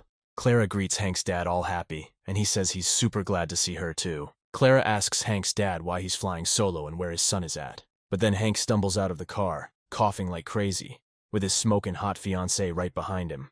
Betty whispers to Hank, asking why he's back on the cane, and he says nobody knows he's getting better yet, so he's playing it up for now. Betty nails it, saying he's trying to throw off the competition, and adds that her man is deviously clever. Clara's happy Hank decided to show, and he tells her she's looking amazing today, which makes her blush a little. Hank's dad tells the youngsters to catch up while he goes to find a seat. The relatives are all drooling over Betty's looks, secretly thinking it's a shame such a beautiful woman is with a guy who's practically 6 feet under. Stan gets all up in Hank's face, asking why he's limping again. Hank, acting like he's auditioning for an Oscar, says he took a tumble 2 days ago and his legs gave out again. He adds the doc said it's nothing serious, just needs to take his meds, then coughs like he's dying. Stan buys it, hook, line, and sinker, and thinks to himself that with a cough like that, lung cancer's just around the corner. He figures Hank being crippled will work in his favor, since he'd be a seriously weak contender to inherit the Dolly family fortune. He puts on his concerned relative act and tells everyone to lay off Hank while he's feeling so under the weather. He turns to Clara, all tough guy, and tells her she's coming with him, but Betty cuts him off, saying they're hitting it off and aren't planning on stopping their chat anytime soon. Then Clara chimes in that she's Betty's age, so she's not going anywhere. Stan drops the act and says he's not going to beg, but she needs to understand his dad's got this in the bag this time, so she better choose her allies wisely. He adds she's good at business, but without the family head's blessing, she'll have a hell of a time overcoming obstacles. Betty snaps at Stan, telling him nothing's set in stone yet so he can stop trying to scare people with his BS. Stan tells Betty she should think about what he said, acting all sorry she's stuck with a loser like Hank. He adds she'd be way better off with him, living the high life. Betty's laying into Stan, screaming at him, and he's all like, "This is your last chance, babe. Don't come crying to me later." He walks off chuckling, and Betty yells after him that it'll be a cold day in hell before that happens. Clara's thinking Hank really is a spineless jellyfish. Can't even stand up for his own fiancée when she's getting trashed like that. Stan's getting swarmed by relatives sucking up to him, offering him smokes, and he tells them if his dad takes over the clan, they'll all be rolling in it. Hank's still playing the sick act when his cell phone starts ringing. The guy on the other end says the article's ready, and asks if they should drop it now. But Hank tells him to hold off. He wants to let Stan puff himself up a little first. Just then, the sound of helicopter blades drowns out everything as it starts coming down nice and easy on the estate grounds. The chopper touches down, slowly winding down, and after a sec, a tall, built dude steps out. He scans the crowd, saying it's gotten pretty loud around here. The relatives rush over, calling him Grandpa, and he kneels down, hugging the kids, saying he's super happy to see everyone. Hank wipes his mouth with a handkerchief and asks Clara who the guy is, totally shocking her. Clara, surprised, asks Hank if he's lost his marbles, saying that man is the head of the Daly family and the one who built their whole empire, adding that his name is Winston Daly. Hank looks back at his grandpa and sees how happy he is to see so many relatives around him. Hank casually replies that the illness might be getting to him since his memory is kinda hazy. He thinks to himself that he's actually seeing his grandpa for the first time ever. Ragnar and his wife greet Grandpa respectfully, and he gives them a polite nod. Hank's dad and his wife also greet Grandpa, and he responds to them just as respectfully. One of Grandpa Winston's assistants invites everyone inside, saying it's time to greet Grandpa and get their envelopes. Everyone heads into the main hall and lines up in rows, waiting for Grandpa Winston to announce the start of the greeting ceremony. Grandpa walks over to a richly decorated bench and sits down. Winston's assistant requests everyone to greet Master Dolly in order of age. A relative tells his son to approach Grandpa and bow to greet him. The eldest son of the first Master Dolly and his son greet Grandpa Winston, wishing him good health and long life. Grandpa Winston sincerely thanks his grandson and great-grandson and asks how their business is doing. The first Master Dolly's son says that despite his father's passing, his family helps them, so his business is thriving. Grandpa says support should always be there. It's the foundation of everything. So as long as the Dolly family works side by side, they will prosper and endure in this world. then asks his assistant to give his great-grandson a big red envelope. The great-grandson sincerely thanks Winston and is surprised at how huge the envelope is. Hank notes that Grandpa Winston is quite generous and seems to value family unity and all relatives, but it's still unknown how he feels about Hank, previously assuming that it's essential to make a good impression on him regardless. Winston's second son greets him, saying he brought all the younger ones to greet him, to which Grandpa happily says that the second son rarely comes home, meaning each of them will get an envelope. Hank realizes that this must be the second uncle who lives abroad and doesn't return home because he has his own business, noting that all his family members have foreign citizenship, so he voluntarily gave up his candidacy as heir to the family head. One of Winston's sons says his brother set a good example, so he brought the whole family to pay their respects. Winston replies with pride and respect that this son's family has dedicated themselves to science, and even though there are no heirs to the original family business among them, they are just as dear to him as everyone else, handing them each an envelope. Stan happily tells his father that it's finally their turn. Ragnar steps forward to pay his respects to Grandpa Winston, but Stan drops to his knees, groveling and bowing repeatedly. Hank and everyone else present stare at this display in stunned silence, not knowing what to say. Grandpa chuckles and tells Stan that only kids under 10 need to bow, asking him with gentle irony if he's trying to snatch his cousin's envelopes. Stan says he doesn't need the red envelopes. He just wants to wish him happiness as vast as the ocean, longevity like the mountains, and boundless good fortune. Betty tells Hank that this flattery stunt will be great publicity for the fourth master, to which Hank replies that Stan is just showing his attentiveness, figuring it's his turn to shine too. With that, he breaks into another loud coughing fit, silencing Stan and making him look back. The other relatives whisper anxiously, saying Hank's coughing sounds like something really serious. Grandpa Winston asks what's wrong and who's feeling so unwell. Hank whispers that he's feeling sick and keeps coughing while Betty holds his hand. Hank dramatically collapses to the ground, and Grandpa Winston yells for someone to get Hank a chair. Stat! Hank says he hasn't seen his grandpa in forever and he's missed him so much, adding that he's been thinking about this meeting non-stop. Winston says deep down he admires Hank because he's been a good kid since he was little, but he can't stand seeing Hank get worse and worse. Hank introduces Betty to his grandpa, saying he brought her here to meet him, after which Betty greets him politely and respectfully. Winston recognizes Betty, saying he fought alongside her grandpa, saying they were the ones who decided on their marriage, and asks her not to hurt Hank, expressing hope that everything will work out great for them, to which Betty replies that Hank is very kind to her, and she actually wants to thank him for this decision. Grandpa Winston says that's fantastic news, and he's thrilled to hear it, asking for the biggest envelope to be passed over. Hank quietly asks Betty if playing the sympathy card or sucking up worked on his grandpa, to which Betty scoffs, telling him nobody asked him. Stan stares dejectedly at the floor, realizing he's been outmaneuvered on his own turf. Grandpa concludes that he's very happy that all the Daily family members could gather together today, adding that he's even happier to see his family becoming more and more prosperous, after which he says that this was originally supposed to be a regular family meeting, held once every 3 years.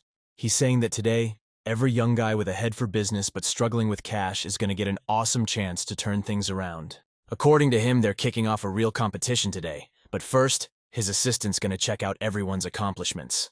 He adds that his whole family's going to help pick the winner by voting for the most deserving. Grandpa Winston says this whole thing is to help out the newcomers who've hit some rough patches and setbacks, but are still hungry to make progress, and that anyone whose business is already booming is sitting this one out. Gramps says the meeting starts this afternoon and suggests everyone head to the dining hall and grab some grub. Grandpa's chillin' with his sons, having a good old chat about life. All the relatives are catching up and raising toast to each other. Hank's with his fiancée, telling her to dig in and not be shy, 'cause these tables are loaded and they can't let the food go to waste. Stan's glaring at Hank, mentally cursing him for hogging all the attention in front of Grandpa, but he's gonna find a way to make him look like a total fool in front of everyone. Spotting a waitress heading their way, he realizes this is his shot. He trips the waitress, and she drops the pot of scalding hot stuff, sending it flying towards Hank. Hank dodges like a pro, and the pot of super hot soup lands right in the face of the guy at the next table. Screams of unbelievable pain echo throughout the whole dining hall. Hank watches, worried, as his neighbor struggles to get the pot of boiling soup off him. As soon as he manages to get it off, he glares around, demanding to know who did it. The waitress, still on the floor, says she didn't do it on purpose, that she tripped. The old man and his sons look around at the commotion, trying to figure out what happened. The burned guy says he doesn't believe her, and she just says she's really sorry. Stan sits there secretly celebrating that nobody saw his dirty trick. But his victory is cut short when a kid pipes up loud as hell, saying he saw Stan trip the waitress. Stan's laying down the law, telling the kid to cut the crap or he's gonna get a beatdown right here, right now. The relative roars at Stan, saying he's gonna regret this, and hurls a plate of noodles at him. But Stan dodges it, and the noodles end up splattering his sister's face. She's furious, asking him what the heck he's doing, and he says he wasn't aiming for her. She's not buying it, and returns the favor, launching food right back at him. Food starts flying and hitting other people, and a brawl erupts, with dishes soaring across the room. The whole place is a chaotic mess of fighting and smashing plates. Hank and Betty just sit there, blank-faced, trying to figure out how things got this crazy. Grandpa's pissed, yelling for everyone to knock it off, saying it's not funny anymore. A boiled crawfish smacks him in the face, making him even more furious. Losing his cool, he roars, telling everyone to cut the crap. The sound of his voice makes the walls shake, and the silverware rattle. Hank thinks it felt like a mini earthquake, and the silverware's acting weird. But a second later, everything's back to normal, and the room goes dead silent. He stands up, saying if they don't want to eat, fine, and orders everyone to the conference room, while Hank thinks his grandpa is seriously badass. Everyone heads to the conference room and takes their seats, afraid to say a word. Grandpa Winston asks in a menacing voice who started this whole mess and if anyone wants to explain what happened. A relative stands up and says it's all Bruce's fault, but Bruce retorts that Stan was the first to splash him with hot stuff. Grandpa Winston asks Stan what that's supposed to mean. Stan chickens out, claiming a waiter was passing by and tripped on his foot, saying it was an accident. The kid's saying again that Stan tripped the waitress on purpose, and Stan's giving her the evil eye, like he's gonna make her pay. The kid's mom tells Stan to watch his mouth, and asks him if he really thinks her little boy would just make something like that up. Betty pipes up, saying the dish was actually headed for Hank, but he dodged it, so it hit someone else instead. Everyone starts whispering about how Stan's always hated Hank, so this isn't exactly a surprise, and they're saying Stan's got no shame. Stan, grinding his teeth, can't believe his bad luck and wonders how that little brat even saw him. Stan's dad lays down the law, ordering him to apologize to his brother right now. Stan, all puffed up, tells his dad he's not apologizing to a cripple, adding that Ragnar's gonna be the next head of the clan anyway, so he doesn't have to be afraid of anyone. Everyone's shocked by his outrageous words, and they start whispering again about why these decisions seem to be made ahead of time. People are thinking to themselves that if Stan's got the nerve to say that out loud, maybe they need to rethink who they're voting for. Ragnar slams his fist on the table, calling his son a complete freaking idiot. He loudly declares that Stan's future successor's affairs are none of his business, and orders him to apologize to Hank immediately. Scared of his father's anger, Stan immediately apologizes to Hank, assuring him that he didn't do it on purpose. However, he only receives a silent nod in response, and Betty curiously approaches him to see if he's dozed off. Realizing that's exactly what happened, she lightly taps him on the shoulder, asking him to finally wake up. Hank smiles and waves friendly at Stan, saying that he's already forgotten about the incident. A second later, he's lost in thought about what actually went down in the dining hall. Looking at Grandpa Winston, he wonders what secrets he might be hiding. Grandpa says it's normal for two brothers to fight, suggesting they forget about it for now and move on to electing the new clan leader, adding that everyone will make their choice fairly and impartially, as everyone in this family is an equal member. He sternly tells Ragnar that there can be no vote buying, and asks him if he understood him correctly, to which Ragnar nervously replies that he hasn't bribed anyone, and his son is talking nonsense. He snaps his fingers and his assistant enters the room, greeting everyone present. She introduces herself as Matilda, says she's the current clan leader's personal secretary, and offers to start evaluating the Dolly family's young talent. She says she can now read out information about each candidate in turn, adding that this information is provided by the candidates themselves and carefully checked by company employees for false or fraudulent claims. Matilda starts reading the list, and the first candidate is Bruce Dolly, who 3 years ago took 36th place in the family ranking and received 10 million yuan for development, and currently has a mid to high-end hotel, a gym, a spa, and his annual net profit is 2 million yuan, with a revenue indicator 17% higher than 3 years ago. She asks Bruce to present his development plan for his businesses. Bruce Dolly stands up and says that next year he plans to open a private club. He begins to elaborate on his plan, while Hank reflects that this guy's no joke, and now he understands why he wasn't afraid of Stan. Grandpa Winston, after carefully listening to the report, says that he likes what he's hearing and asks everyone to support Bruce, to which Bruce replies that he wouldn't have managed without everyone's support. Stan thinks to himself that Bruce is just another loser he'll take care of as soon as his dad becomes the clan leader. Matilda says that the next candidate, who took first place 3 years ago, is Clara, who currently has a 5-star hotel, the best private club, and a shopping center with an annual profit of $75 million and a return on investment 5 times higher than the starting amount. Clara also stands up and asks everyone to listen to a brief version of her plans for the future. Everyone saying a woman as sharp and gorgeous as her was bound to kill it, and they're already betting on where Clara's gonna land this time. Grandpa Winston tells Clara she crushed it and totally lived up to his expectations. Meanwhile, Matilda's moving on to candidate number 19, Stan. Matilda says Stan placed 30th 3 years back and got $20 million to get started.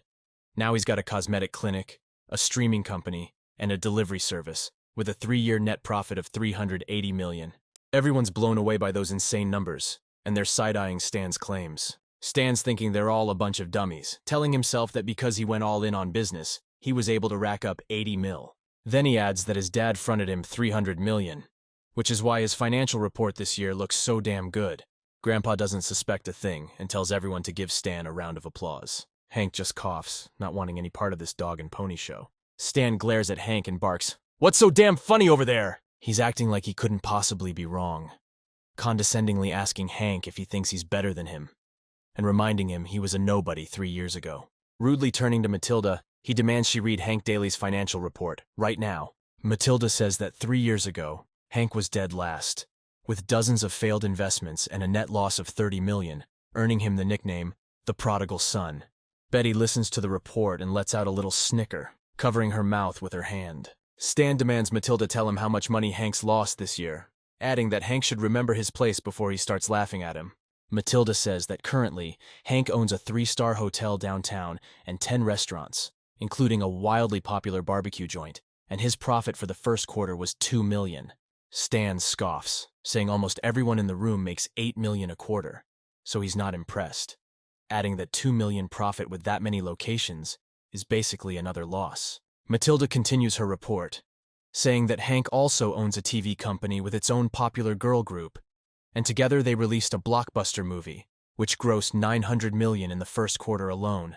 Stan, not catching the exact number, starts laughing, saying he knew Hank was a total screw-up. But a second later, it dawns on him just how insane Hank's profits are, and he freezes in shock. Everyone here's looking at Hank like, whoa, those numbers are insane for that short a time. Stan's fuming, saying Hank's got no business with art and couldn't have made that movie. He's calling BS, demanding a deep dive into his financials. Hank just shrugs it off. Stan takes that as an admission and tells Matilda to keep reading Hank's fairy tales so everyone can hear this crap. Also, according to Matilda, Hank teamed up with Disney, the biggest theme park company in the world, and together they built the only 5-star amusement park in China. She says Hank got 10% of the company's stock, and in 6 months his dividends hit 3 billion yuan. Even the heads of the Dolly family, including Grandpa Winston, are blown away by that info. Hank just casually tells Stan he can check it all out on the official website if he doesn't believe him. Stan, not believing what he's hearing, asks Hank where he could have gotten that kind of money, insisting it's all his dad's cash. Hank says Disney needed land for the amusement park, and he just happened to buy a wasteland for $10 million to house stray dogs, adding that if Stan still doesn't believe him, he can ask them about it, asking if he still remembers the dog that chased him down several blocks. Stan's lost in some seriously bad memories, and cold sweat's breaking out all over his back.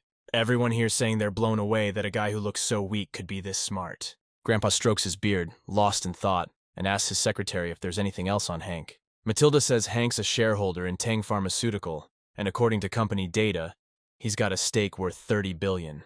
That kind of news makes everyone in the meeting drop their jaws in shock. Grandpa bursts out laughing, saying no one ever imagined the most free-spending member of the family was actually the richest. After those words, a dead silence falls over the conference room. Betty leans against Hank and tells him he's stunned everyone so much no one even dared to applaud. Grandpa Winston says it's clear to everyone that Hank's number one, but according to the rules, those who've already made a lot of money are excluded from the selection, giving a chance to those who really need it. Grandpa asks Hank if he agrees with this condition, and Hank replies that he has no objections to the family head's decision. Matilda solemnly concludes that Stan has taken first place among this year's candidates. Stan's getting congratulations left and right, but in his head he's thinking he's not really feeling it. Grandpa Winston says that in that case, they can consider the competition over and suggests moving on to finding a successor. Hank, his dad, and Ragnar exchange glances, waiting for the process to kick off. Stan's thinking this talent scouting thing is child's play, but picking the successor? That's the main event. Because that guy doesn't just control the family money and the workers, He can also change the clan's rules on a whim, which means when his dad takes over, he can ditch the people he doesn't like and keep the ones he does. Grandpa Winston starts his speech, saying their family started with a small shop, and he worked his tail off to get where they are now. He adds that everything has its limits, and now he wants to live out his days in peace. He adds that he's super lucky to have so many talented people in the family who can pick a worthy candidate, concluding that he only has one requirement for the successor. They gotta be decent, well-educated, and have some class. With that, he gestures to his assistant, ordering her to start the procedure. Matilda says the voting will be held in 3 rounds. The first round will select the 3 people with the most votes. Then, in the second round, those 3 give speeches and try to win votes. After that, they move on to the final round. According to her, whoever gets the most votes in the 3rd round becomes the new head of the clan. She adds that photos and names of the candidates are already up on the screens. Grandpa Winston says everyone can vote by clicking on the candidate's picture, adding that if you don't vote within 10 minutes, it's considered an abstention. Matilda chimes in, saying the vote's anonymous so nobody has to sweat it. Betty asks Hank if she's allowed to vote, pointing out she's not a member of the clan yet. Hank replies she'll be part of it soon enough. Betty gives Hank a sly smile and tells him that in that case, she'll vote for him. After that, the conference room goes quiet again, and nobody dares to be the first to vote. Grandpa looks at his relatives and asks them why none of them are voting, trying to figure out if it's fear or a desire to abstain holding them back.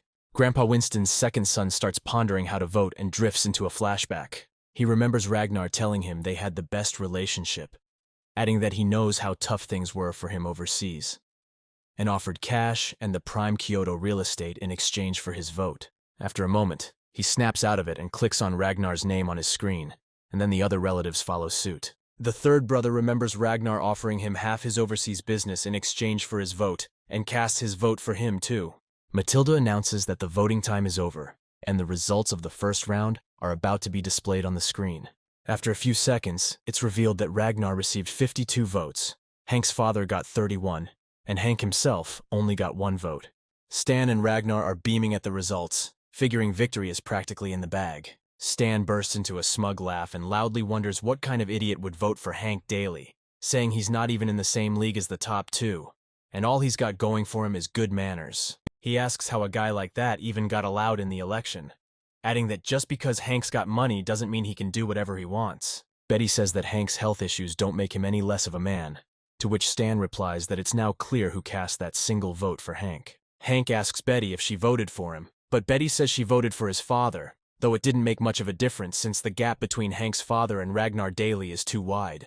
Matilda announces that it's time to begin the second round of voting and asks who would like to start. Ragnar stands up, clears his throat, and says that he will be the first to give a speech. He says he'd like to first thank everyone for their support, adding that he owes all his accomplishments to his family, with whom he works side by side, achieving great things through teamwork.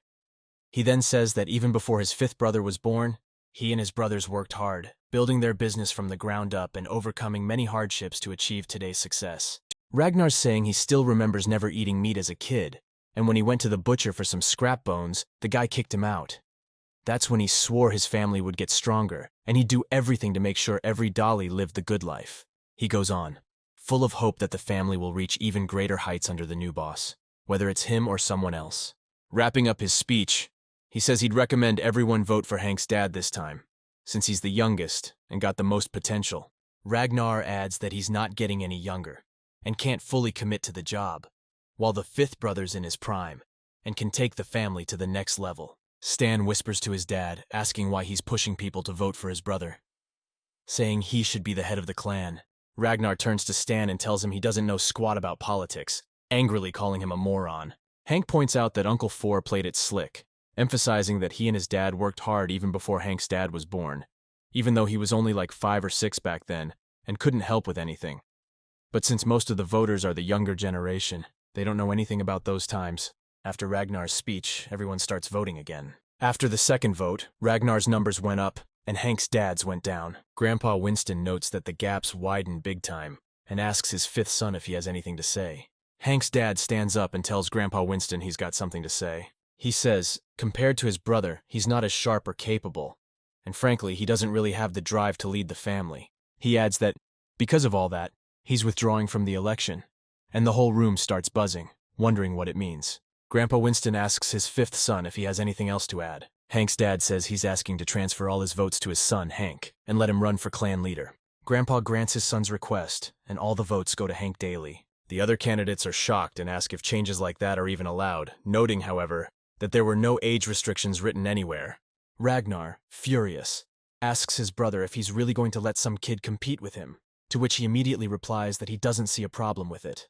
He adds that Hank might be younger than most people here, but his potential is unmatched, so he's praising him not just because he's his son, adding that everyone knows 6 months ago Hank was in the hospital, his life hanging by a thread, and he knew there was nothing he could do to make him better, while Hank's mom and dad were left with nothing but prayers. He says back then, they would have done anything to help Hank, even if it meant going broke, then adds that a miracle happened, and Hank not only recovered, but started making money on his own, and in just 6 months, he's earned more than most of you combined. Hank's dad wraps up his speech saying he believes it was destiny, adding that God gave his son a new lease on life and transformed him. So he trusts not just Hank, but fate itself. Stan says that all sounds suspiciously like cult talk, adding that nobody can guarantee Hank won't take a turn for the worse tomorrow and kick the bucket, leaving the clan leaderless. Ragnar says this whole voting process is an insult because it forces him to compete with an uneven opponent. Then he angrily declares that since they started this game, he'll play it by his asterisk rules, and throws his votes to his son, Stan. Stan smugly thanks his father for being so generous. The other relatives start grumbling about what's happening, saying it's turning into some kind of childish circus. The grandpa, also not thrilled with the situation, says that once the final vote count begins, whatever the result, there's no going back, and hopes nobody will regret it later. Hank's dad says he's confident in his decision, to which Ragnar replies that he has no reason to doubt his own either. Winston says that even though Stan and Hank are too green for the clan leader role, they both have unlimited potential, and if either gets support from their elders, they could be up to the job. Matilda says that since the candidates were changed in the second round of voting, it starts all over again. Stan jumps up, saying he'll speak first. He turns to Hank and says that even though he's well-mannered and hard-working, he's still a cripple and will never shake it off.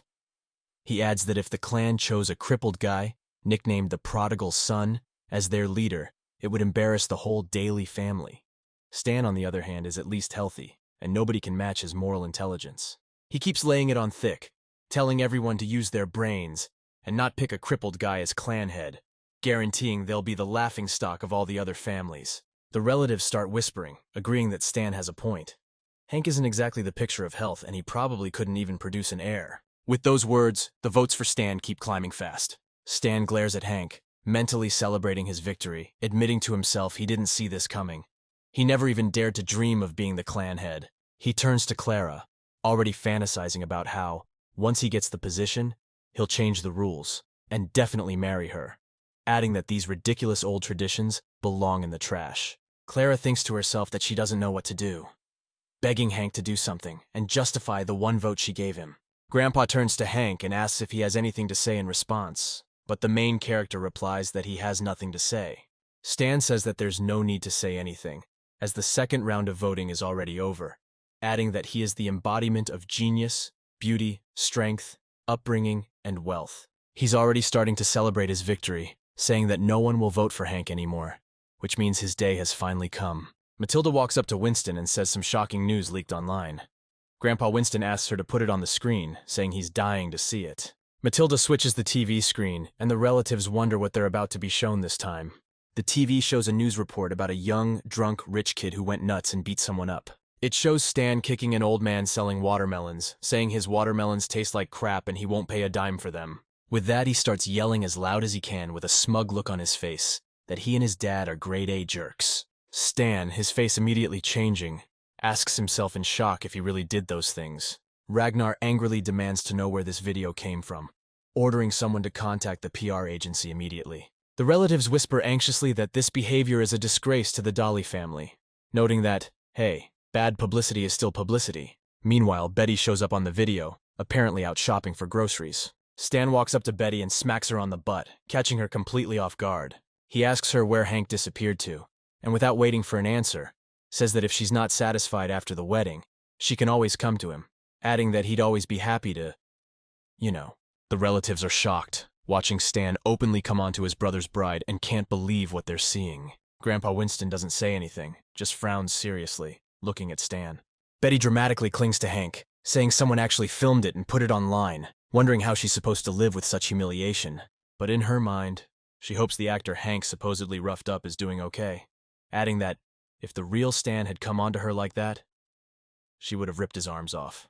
Hank's father asks Ragnar how he can explain his son's behavior and asks what they were trying to achieve with this. Ragnar glares angrily at his son and demands an immediate explanation for what happened, to which he only pitifully squeaks that he was set up, and the video is a fake. Ragnar tells Stan to cut the crap and deal with the mess he made himself. Stan yells furiously, asking Hank what the heck he's doing. Hank asks Stan what he means, adding that he doesn't see anyone on the screen except Stan and his wife. Stan's laying into Hank, saying he set this whole thing up to humiliate him in front of everyone, calling Hank a stone-cold, calculating snake. Hank fires back, asking Stan if he doesn't think asterisk arranging a hit asterisk is pretty damn cold-blooded. Everyone's shocked, muttering that there's no way that could be true. Grandpa Winston glares at Stan, demanding to know if what Hank said is the truth. Stan can't defend himself, just coughs awkwardly. He tells Hank he just wanted to, asterisk relieve him of the burden asterisk of having to get around so much. With that, he grabs a chair, saying Hank tried to make him die of embarrassment in front of everyone. But now it's his turn to help Hank, adding that the Daly family only needs one successor, and that'll be Stan. He jumps onto the table in front of Hank and winds up to swing, ignoring his relatives screaming at him to knock it off. Hank lets Stan wind up good, then grabs his cane and presses a small button. The illusion shatters, and the cane transforms into a sword that could slice through steel. Hank whips out his weapon like lightning and throws one hell of a haymaker. Stan realizes his chair's been split in two in the blink of an eye, even though the blow didn't actually connect. Hank glares at Stan, saying that unfortunately for him, he won't be the only heir standing. With that, he unleashes a flurry of blows at Stan's clothes. Stan's outer layers are shredded to pieces, revealing a seriously questionable tattoo on his chest. Everyone there notices the tattoo looks a whole lot like some old bad news symbols from back in the day, adding that those kinds of views ain't exactly fitting for the future head of the clan. Stan, unable to defend himself, collapses to the ground, head bowed in shame. Hank recalls that as soon as he scanned Stan's body, he spotted that tattoo, adding that Stan shouldn't blame him for this beatdown, since he's the one who stirred up this mess in the first place. Grandpa Winston orders Stan to be taken away and kept under observation, adding that they'll talk only after the investigation is complete. Winston turns to Hank, but Hank wants to make it clear right away that he actually feels much better. But given the situation, he had to fake being sick to throw some people off, adding that he didn't mean to deliberately deceive his family and friends, so he apologizes for the misunderstanding. The rest of the family's saying they've never seen him so healthy and full of life. Clara's stoked about what happened, saying Hank Daly's a total badass. Grandpa Winston says he never thought things would turn out like this, adding they still gotta finish what they started and wrap up the third round of voting. Matilda says it's time for the final vote, the results of which will be the ultimate outcome. The relatives are saying Stan acted like a real piece of work, adding things didn't exactly work out great, but it would have been way worse if they'd figured out what he was really like asterisk before asterisk he got elected. The vote count's done, and Hank's got the most votes. Matilda announces to Hank that he is officially the new clan head. Fireworks go off later that night to celebrate the successful election of the new clan head. During the celebratory ceremony, Grandpa Winston calls Hank over for a serious talk. Hank tells Grandpa Winston that unfortunately, he can't be the clan head because he's not as ambitious as a leader needs to be, adding that he didn't want to turn down the position in public. Grandpa says he's not surprised, that he figured this was coming, and that he's got a solid team of pros around him to help out. Grandpa Winston says that being head of the clan could really do Hank some good, be a major stepping stone for his future development. Hank says this is about more than what Grandpa Winston's letting on, adding that he's just a spoiled brat who definitely doesn't deserve to be in charge. Winston says that because Hank's got a system inside him that's different from normal people, he can't live a normal life. Hank, surprised, asks his grandpa how he knows about this system. Grandpa asks Hank if he's ever wondered why his body is so different from other people's. Hank asks Grandpa Winston what he means by that. Grandpa looks thoughtfully at Hank and says it's time he finally told him the whole truth. According to Grandpa Winston, everyone at the Daly residence was trying desperately to heal Hank 6 months ago. One day, he got really bad again, and nothing could bring him back to consciousness. Hank was laid up in bed, the doctors saying he only had days left to live. Grandpa Winston was anxiously asking the doctors if there wasn't anything they could do for his precious grandson. Hank's father told his grandfather they had no more than 3 days to save Hank. Grandpa Winston says his illness is from someone trying to poison Hank as a kid, adding that their family can't lose their smartest and strongest kid.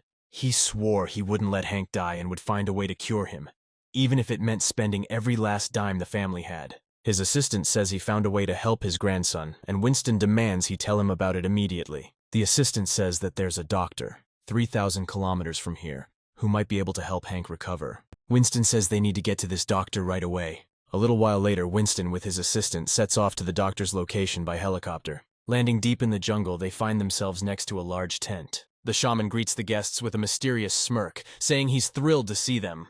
Winston tells his assistant that this guy's more of a sorcerer than a doctor. His assistant replies that either way, this will help Hank, or he's a goner. Grandpa Winston starts smacking his assistant, saying he's acting worse than a monkey. The shaman asks Winston why he can't even give him a decent greeting. Winston asks the shaman if he can save his boy, adding that if he does, he'll give him everything he owns. The shaman says that Hank can definitely be saved, but he won't be able to escape his destiny. Grandpa asks the shaman what destiny awaits Hank, to which he replies that a terrible, divinely ordained one awaits him. He asks the grandpa if he's changed his mind, adding that it might be better for Hank if he passes on without so much suffering. Winston says that his decision remains unchanged, and he has no other options. Grandpa lays Hank down next to the shaman, who notes that the poor kid is on his last legs. The shaman's telling Winston that altering fate is a forbidden technique, one that could screw up the whole world. He's asking him not to regret this later, but Winston says he won't regret a thing. The shaman starts the healing process, conjuring up a glowing orb in his hands. The shaman quietly tells Hank that he fears for what's coming for his family. He touches Hank, infusing his body with an otherworldly glow. The bed starts glowing too, and Winston and his buddy look around, totally surprised. Looking closer, they see they're surrounded by a sphere of mysterious light. Meanwhile, Hank's skin starts taking on this weird golden sheen. The shaman raises his hand with the bracelets and tells Hank to accept his new destiny. Unearthly pulses start radiating from the hut, spreading out for miles. In seconds, those waves engulf the entire planet. Suddenly, Grandpa Winston gets a vision of Hank being killed by some nasty demon. Lightning strikes the tent, blasting a huge hole right through it. Winston coughs through the smoke and asks his assistant if everything's all right. He suddenly notices his body's changed, like he's gotten way tougher and stronger. Looking at his assistant, he's shocked to see he's changed too, with some seriously freaky features. The assistant checks on Hank, saying his color's way better and his pulse is back to normal, happily declaring the young master's saved. Grandpa says that's awesome news and asks where the doc is, adding that he wants to thank him. But after a closer look, they can't find any sign of the shaman anywhere. Grandpa remembers the shaman's words about changing fate leading to irreversible consequences and wonders how much the world has changed. He remembers the vision of Hank getting offed again and says he won't let it happen. Gramps wraps up his story, saying that's how he saved Hank, physically changing himself in this world. He's glad he's still kicking, and nothing messed with his destiny. Hank asks Winston if anyone else knows the world's changed, adding that things should be different from before. Winston says a lot seems the same, but it ain't. It's like they're in a parallel universe. He was blown away after that day, asking people about changes, but everyone said the same thing. Nothing's different. Winston says everything happening now confirms some wizard's prophecy. He even tried finding the guy, but no luck, which means Hank's gotta get way stronger than he is now. Hank says he can't process all this right now. He needs time to wrap his head around it. Grandpa Winston says he'll keep looking for the old wizard, but now Hank can chill a little about his family. Hank leaves Gramps' office and leans against the door, quietly saying this is all just insane. He says he doesn't buy this crazy talk, adding that his loved ones aren't gonna die in front of him. He remembers his wife and wonders if there's really no way to save himself and his awesome sister-in-law. Lost in thought, Hank doesn't notice Betty coming up to him, saying everyone's waiting to start the feast. Hank's totally checking Betty out, and she's like, "What are you staring at?" Hank doesn't say anything, just walks up and wraps his arms around her from behind, real tight. Betty asks him why he's hugging her, saying someone might see them. Hank's quiet for a sec, then tells his girl he doesn't want anything bad to happen to her. She's surprised, says she's fine, and even if something did happen, she trusts him to save her. Hank says he will save her, and everyone else too. Betty's confused, says she doesn't know what he's talking about, but she trusts him anyway. Hank grabs his girl's hand and says they gotta hurry to the banquet. Betty just says he seems a little on edge today. Hank wonders why he's acting so weird, but quickly figures he just needs to get stronger and stop wasting time. He gets through the banquet with Betty, but he can't stop thinking about what his grandpa told him. The main man decides that starting today, he's going head-to-head with fate itself for the right to live. That night, Hank runs another system update. But this time his stats only go up by 1 point. Hank's pissed, saying becoming stronger will cost him more dough. But that just makes the upgrade harder. He remembers his grandpa saying that now that their enemies know he's alive, they'll try to take him out, so he can't just eliminate the threat. He's got to break free from fate's grip. Hank asks his grandpa, intrigued, who tried to poison him as a kid. Grandpa Winston answers that he couldn't pinpoint the exact person who ordered it. But after years of searching, he tracked down a few families that could have been involved. The first suspect, according to Grandpa, could be High House Corp., one of the biggest tech prosthetic manufacturers in the Southwest, adding that the key component in those prosthetics was Dagger Gold, supplied by the Dolly family. But after some loud complaints from their employees, they stopped supplying the valuable resource.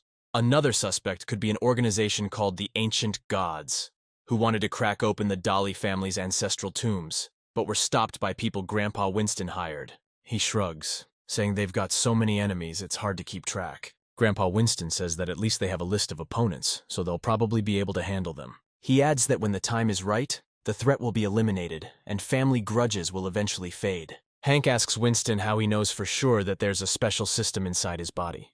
Winston says he figured it out by watching other people, adding that even he's gone through some major changes. But it wasn't easy. Hank gets what Grandpa Winston's driving at, and says everything comes at a price. He's starting to think everything happening around him is just beyond his comprehension. Lost in those thoughts, time flies and the morning sun hits the Dolly family's main estate. Hank gets dressed and leaves his room, saying good morning to his parents. Hank's parents ask him how he's feeling, surprised they slept in so late this time. Hank hugs his parents and tells them he loves them a lot. Hank's mom says she's happy to hear that, adding that she never doubted it for a second. Hank's dad asks if he wants some breakfast, saying he's got that big family meeting today. Hank tells his parents he's not some sick kid who got played anymore, and he's totally confident about his future. He walks down the hall, enters the grand hall, and takes his place as head of the clan. Everyone greets Hank, calling him patriarch, but he says he's too young for that, and asks them to call him Lord from now on. Luo enters the hall, respectfully greeting all those present at the meeting. She introduces herself, saying she's the young Lord's secretary and apologizes for any potential mistakes. Hank says that he's just taken office himself and suggests that Luo learn alongside him. Luo says that she will now inform the young Lord and everyone present about the status of state assets and the distribution of various industries within the family. She says that currently, the Dolly clan has 189 enterprises and 3,000 assets, including in textiles, real estate, electronics, sports, and medicine, as well as other sectors across the country. Luo adds that the clan also has 78 mansions, 3 cruise liners, 5 private jets, 10 helicopters, and 400 luxury cars. Luo says that everything mentioned above within the Dolly clan's territory is private property, and now Hank can use it all at any time, leading Hank to reflect that Winston's grandfather clearly wants him to enjoy life to the fullest. All the members are amazed by such privileges, remarking that the position of family patriarch is so coveted for good reason. Hank says that if they've got assets like this, they can snag a cruise ship for the clan and take a trip. Everyone cheers the decision, celebrating the young master. Hank says all this comes with one condition. Everyone needs to stay in their lane and not cause any trouble with the law. He adds they also need to boost education for the city's people. Then he says that unlike his grandpa, he doesn't need to rake in as much cash as possible, so he's going to focus on doing as much good as he can. Hank also adds that any clan member caught breaking the law will be immediately cut off. Grandpa's watching the meeting, and Matilda asks him if he wants to come down and greet the new clan member. He replies that now that Hank's the head, he needs to be more level-headed and careful. He adds that he'll help him from the shadows, so together they can handle any crisis. The meeting wraps up and everyone heads off to their own business. Ragnar's one of the few left alone with Hank. He gets up to leave, but Hank asks him if he has anything he wants to tell him. Ragnar says he might sound weird, but from his point of view, a cruise ship party is a hasty decision. Hank says he'll listen to his advice and that he's welcome to make suggestions, then asks Ragnar to take him to Stan. Ragnar says he's not really qualified to give advice since Hank's way smarter, but Hank tells Ragnar to have some confidence. After a bit, Ragnar leads Hank to the door of Stan's room. He adds that Stan's inside, basically just waiting for the end. Hank opens the door and heads into Stan's room. The main character pulls up a chair across from his cousin and gives him a good, hard look. Stan looks up and asks Hank if he's come to gloat. He doesn't even finish the sentence before he sees something unbelievably shocking and jumps in his seat. He watches in horror as his own double sits before him, indistinguishable from the original. Stan asks his doppelganger who he is, and the guy replies that his name is Stan, and he's his double. He's saying he's gonna go wild today, like really wild, and he's betting on who's gonna get it the worst. Stan's like, Hank might as well just give him the knockout drops, because nothing compares to what he's been put through. Still playing Stan, Hank tells him he sent some guys after him, so there's no help coming his way. Stan says he just told the guy to kneecap Hank, and if the guy couldn't handle it, he wouldn't get paid. Hank's furious, ready to swing, saying he'll do the same to Stan. But Stan cuts him off, saying it won't happen again since Hank's the boss now, and he'd never go against him. Hank says he knew all along Stan was a total pushover. He switches back to himself, saying the whole thing was hilarious, and he'll let Stan off the hook this time. Stan thanks Hank big time, then asks what happened to those hitmen. Stan replies that it's not some elite squad, just a bunch of lowlifes calling themselves a special unit, who'll do anything for dirty money. Hank remembers that some people crashed their party that day, messing up their plan, and figures he needs to take out one guy to bring down the rest. He grabs Stan and hops in the car, heading out for a ride through the city. He tells his driver to pull over near the hangars and gets out. Stan walks up to him, and Hank asks if this is the squad's headquarters, to which he replies that this is exactly where they are. A guy runs up to Hank, greeting him and saying they knew he was coming and immediately sent out security. The guy says everyone calls him polyglot because he can speak multiple languages at once, hoping it doesn't freak Hank out. He adds that he was one of the guys who wanted to, deal with him on Stan's orders. Stan slugs polyglot hard, telling him he's completely lost his marbles. Hank walks on, while Stan continues to knock some sense into the annoying would-be assassin. Walking into the hangar, he's confronted by several assassins, each with supernatural talents and unique appearances. A woman with a snake's body slithers up to Hank and says he looks pretty good, meaning he'll taste real good. She starts laughing, letting her hair down, saying it's been a while since she's had a good workout. A second later, she fully transforms into a snake and says that if you really look at Hank, he's got such delicate skin and tender meat, so it'd be a real waste to just swallow him whole. Hank says this chick is definitely scary, but lucky for him, she walked right into his striking range. With that, he pulls out his sword and slashes her face, leaving a minor wound. The snake screams in pain, shocked that her defenses were breached. The dude with the stone hands charges at Hank, saying Hank's clearly got a death wish acting so disrespectful. The polyglot interrupts the fight, saying they need to stop immediately, for his sake and the young master's. The stone-handed man stops and asks the polyglot what young master he's talking about. The polyglot announces that they may not believe him, but Hank is their boss from this day forward. The assassins ask the polyglot in disbelief if he's spouting nonsense, and their leader emerges from the shadows. The animal-faced dude's asking Hank where he crawled out from, saying he's got to beat their real boss first. Stonehands and Snake Lady are totally digging that plan.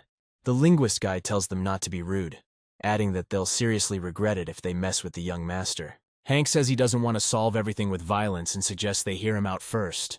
He adds that he knows they've got tricks up their sleeves and won't listen to a little kid like him, then says he's got something they don't. Hank says he's loaded, emphasizing they have no freaking clue how much money he's got. The assassins aren't impressed by his boasting and tell him to scram while he still can. The gang leader says anything less than $1 million is chump change to them and tells him not to push his luck. With that, he transforms into an anthropomorphic wolf and says if he doesn't get out of here, he'll tear him to shreds. One of the assassins tells the leader to hold his horses and hear him out first. The boss swats his lackey away, snarling that he's the one in charge and nobody can buy him off. The other squad members are getting fed up with their leader's bull and decide to hear Hank out. Hank chuckles and orders his guys to bring the money into the hangar. As he says that, a van pulls into the hangar and mountains of cash spill out the doors. The snake woman and the stone guy are practically drooling, asking in disbelief if all that's really theirs now. Hank says if they show him a little respect, all that dough will be theirs, then asks if they're in or out. The mercenary leader figures he's smarter and decides to just off Hank and take the money. He throws a savage claw swipe, but Hank easily dodges it, stepping back. Hank grabs his cane and slams the boss right across his dog-like snout. The boss pauses for a second, whining and accusing Hank of animal cruelty. But a second later, he's screaming he'll never forgive that disrespect and charges Hank again. Stan and Polyglot yell for someone to stop this rabid dog, while Stan thinks to himself that the assassin boss is the one they should be careful around. Snake Girl suddenly switches sides and ties up the werewolf's legs with her tail. She drops him to the ground, then says Hank's offering them way more than he ever did. Stone Man jumps to attack his former boss, saying he's ready to give his life for a boatload of cash. Saying he'll pay for his trash talk, he powers up his fists and punches the boss right in the gut. He launches the werewolf into the air so the other squad members can finish him off. The cowboy quick draws his revolver, taking careful aim. He opens fire, cleanly shooting off the rebellious mercenary leader's ear. Pterodactyl Man swoops in fast towards the stunned werewolf. Promising to personally obliterate him, the Pterodactyl Man slams the werewolf into the stone floor with a devastating blow. The former boss lay on the ground, coughing and calling his allies a bunch of backstabbing traitors who dared to cross him. Looking up, he sees all the mercenaries standing with Hank Daly. Hank gives him a disappointed look and asks if he's finally ready to talk. The werewolf refuses to give up and throws down a smoke bomb, saying he'll take them all on himself, like a lone wolf. Stan hits the deck, scared stiff, while the rest of the mercenary squad charges in. Hank starts coughing in the smoke, while the werewolf gets closer and closer. The Pterodactyl Man says he can't see anyone in this smoke and decides to clear it with his wings. With that, he starts flapping his wings like crazy, slowly clearing the smoke. Suddenly, a huge chunk of concrete comes flying out of the smoke and nails him. The mutant's too slow to dodge, and the concrete block slams him, dropping him to the ground. Rock Guy looks around, admitting that the smoke screen wasn't the dumbest idea. Suddenly, he takes a massive shot to the gut from inside the smoke, throwing him off balance. Rock Guy slams into the ground, leaving a huge crack from his weight. He struggles to sit up, coughing hard from the injuries and not being able to breathe right in the smoke. The cowboy covers his face with his cloak and scans the area, gun drawn and ready. But he can't spot the werewolf in time, and it sneaks up on him, eyes glowing red. Hearing a rustle at the last second, the cowboy whips his hand behind him, aiming at the werewolf. He thinks to himself that no one escapes his reaction time and cocks the revolver. The werewolf says the smokescreen also has an anesthetic and dizzying effect, adding that he's a goner. With that, he snatches the cowboy's leg, stopping him from getting a shot off. He swings his victim around, yelling for everyone to get their heads out of the sand, because he's still the top dog here. The snake chick coughs from the smoke, shouting that she's gonna take down that mangy mutt. But in the smoke and heat of battle, she doesn't see the cowboy flying at her, knocking her flat. Hank keeps hacking from the acrid smoke, covering his face with a handkerchief. The werewolf walks up to Hank and starts laughing like a maniac, saying he should have offed him as a kid to save himself the trouble. He says he went through hell as a kid turning into a werewolf, adding that he even had to fight for some other country. The werewolf tells Hank that he's calling the shots on when Hank kicks the bucket, adding that he could snuff him right now, grab his cash, and ditch those annoying traitors if he wanted. Hank doesn't say anything to the werewolf, just gestures that he ain't buying what he's selling. The werewolf flies into a rage, charging at Hank, screaming that he must have a death wish, acting so cocky. Just when the werewolf's claws were about to shred Hank, he vanishes in a puff of smoke. The werewolf roars, saying he can still smell Hank, and demands to know how he could disappear right in front of him. The day before, Stella showed Hank the upgraded bracelet, saying she'd installed new stealth scanning features, and Hank was totally stoked. She adds that besides stealth, she's added the ability to copy characters from movies, explaining the more data, the better the character looks. Back in the present, Hank checks the energy levels and activates projection mode. Suddenly, bright beams of light pierce through the smoke behind the werewolf. The werewolf spins around, saying he feels a presence behind him. Squinting, he watches in horror as the silhouette of a massive creature appears right in front of him. The Pterodactyl Man coughs, saying he almost bought the farm, and then takes flight. He starts flapping his wings again, clearing away the smoke. The mercs who saw the thing standing in front of them, mouths dropped, and cursed a blue streak. The thing standing before them turned out to be a giant monster with 3 eyes and a massive spear. The werewolf didn't immediately register what happened and turned around, asking where that darn kid went. Seeing the giant monster in front of him, the werewolf was also speechless, freezing in place, eyes bulging.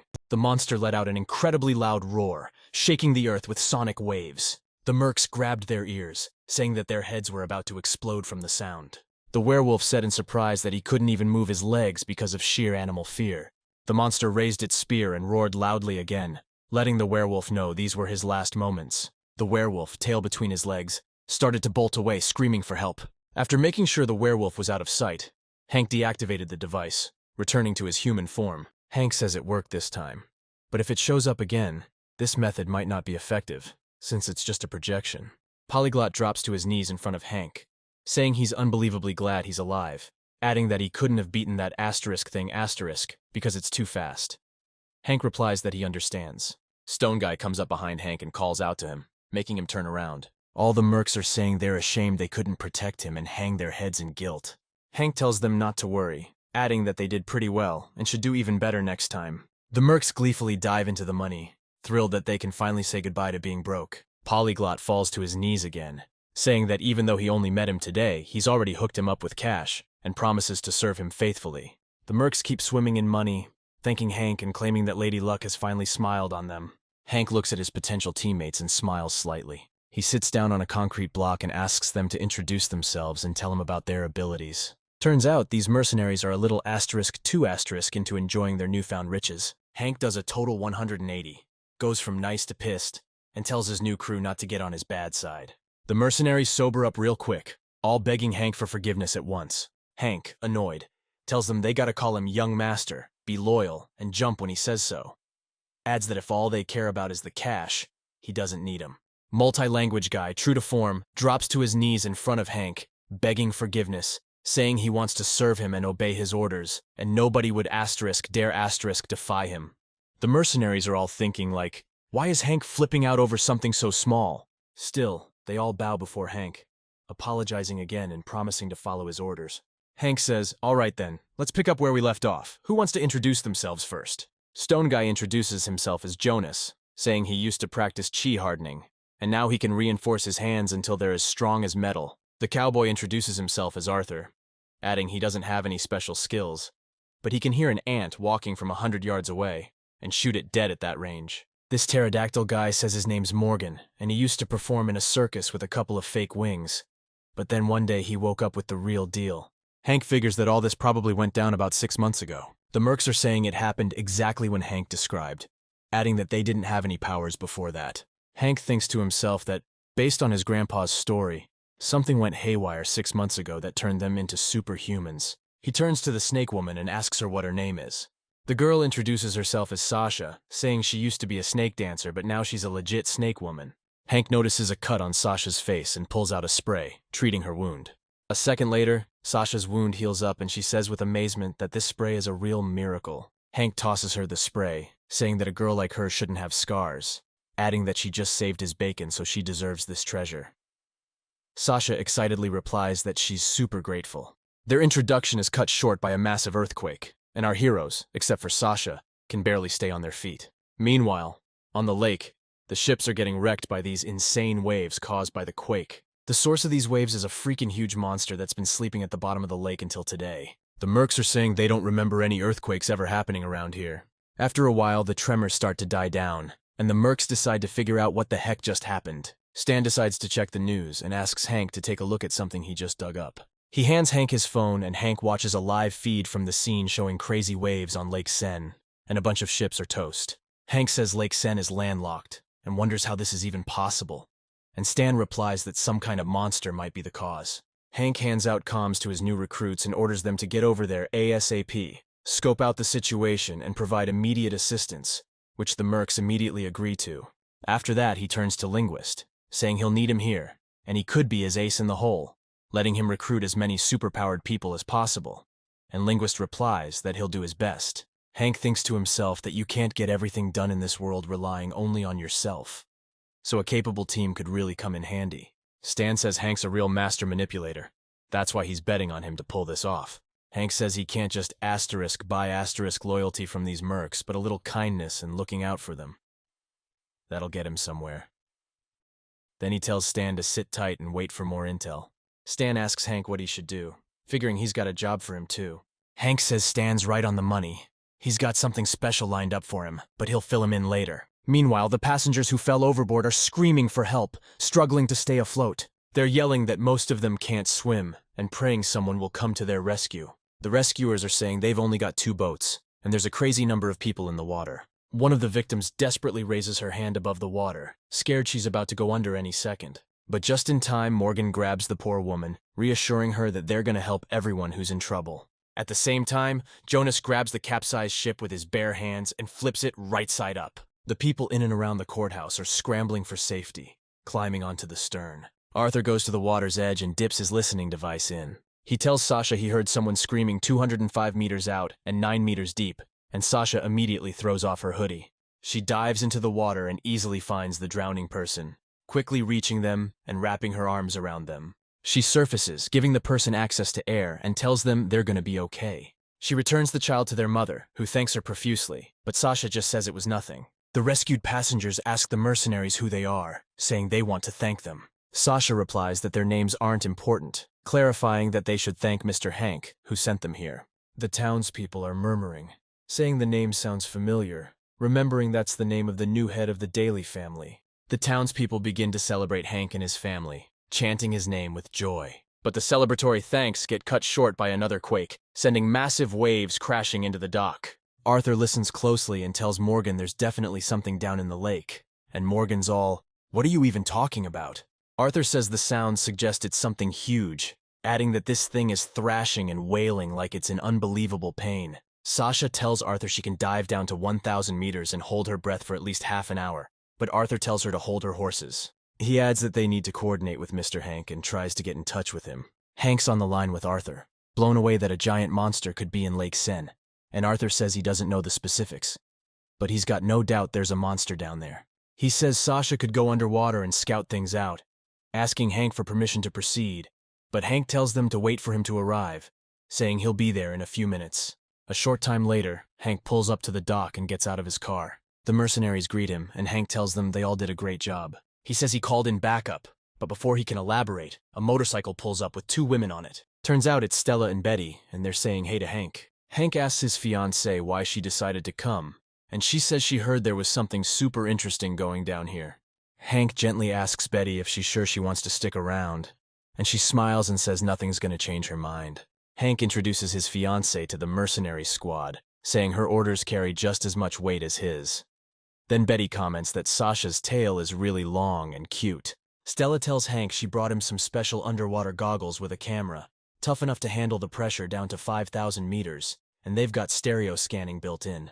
She adds that these goggles can beam the image to another projection device in real time, and Hank says that's exactly what he needed. Hank hands the goggles to Sasha, saying she's the only one who can scout the area, adding that she needs to put her own safety first and bail if things get too hairy. Sasha says she gets it and dives into the water like a shot. Sasha flicks on her flashlight and heads down deep, fast. She plunges deeper and deeper, cutting through the darkness of the lake depths with her light. Arthur's on comms with Sasha, telling her she needs to dive another 500 feet. He says he's losing signal, so she's on her own from here on out. Gotta trust her instincts. Sasha spots air bubbles rising from the deep and decides to check them out. Suddenly, Sasha gets rocked hard by another aftershock. The tremors are even worse up top, and everyone's yelling at Sasha to get her butt back now. Sasha tells them she's fine and can keep going.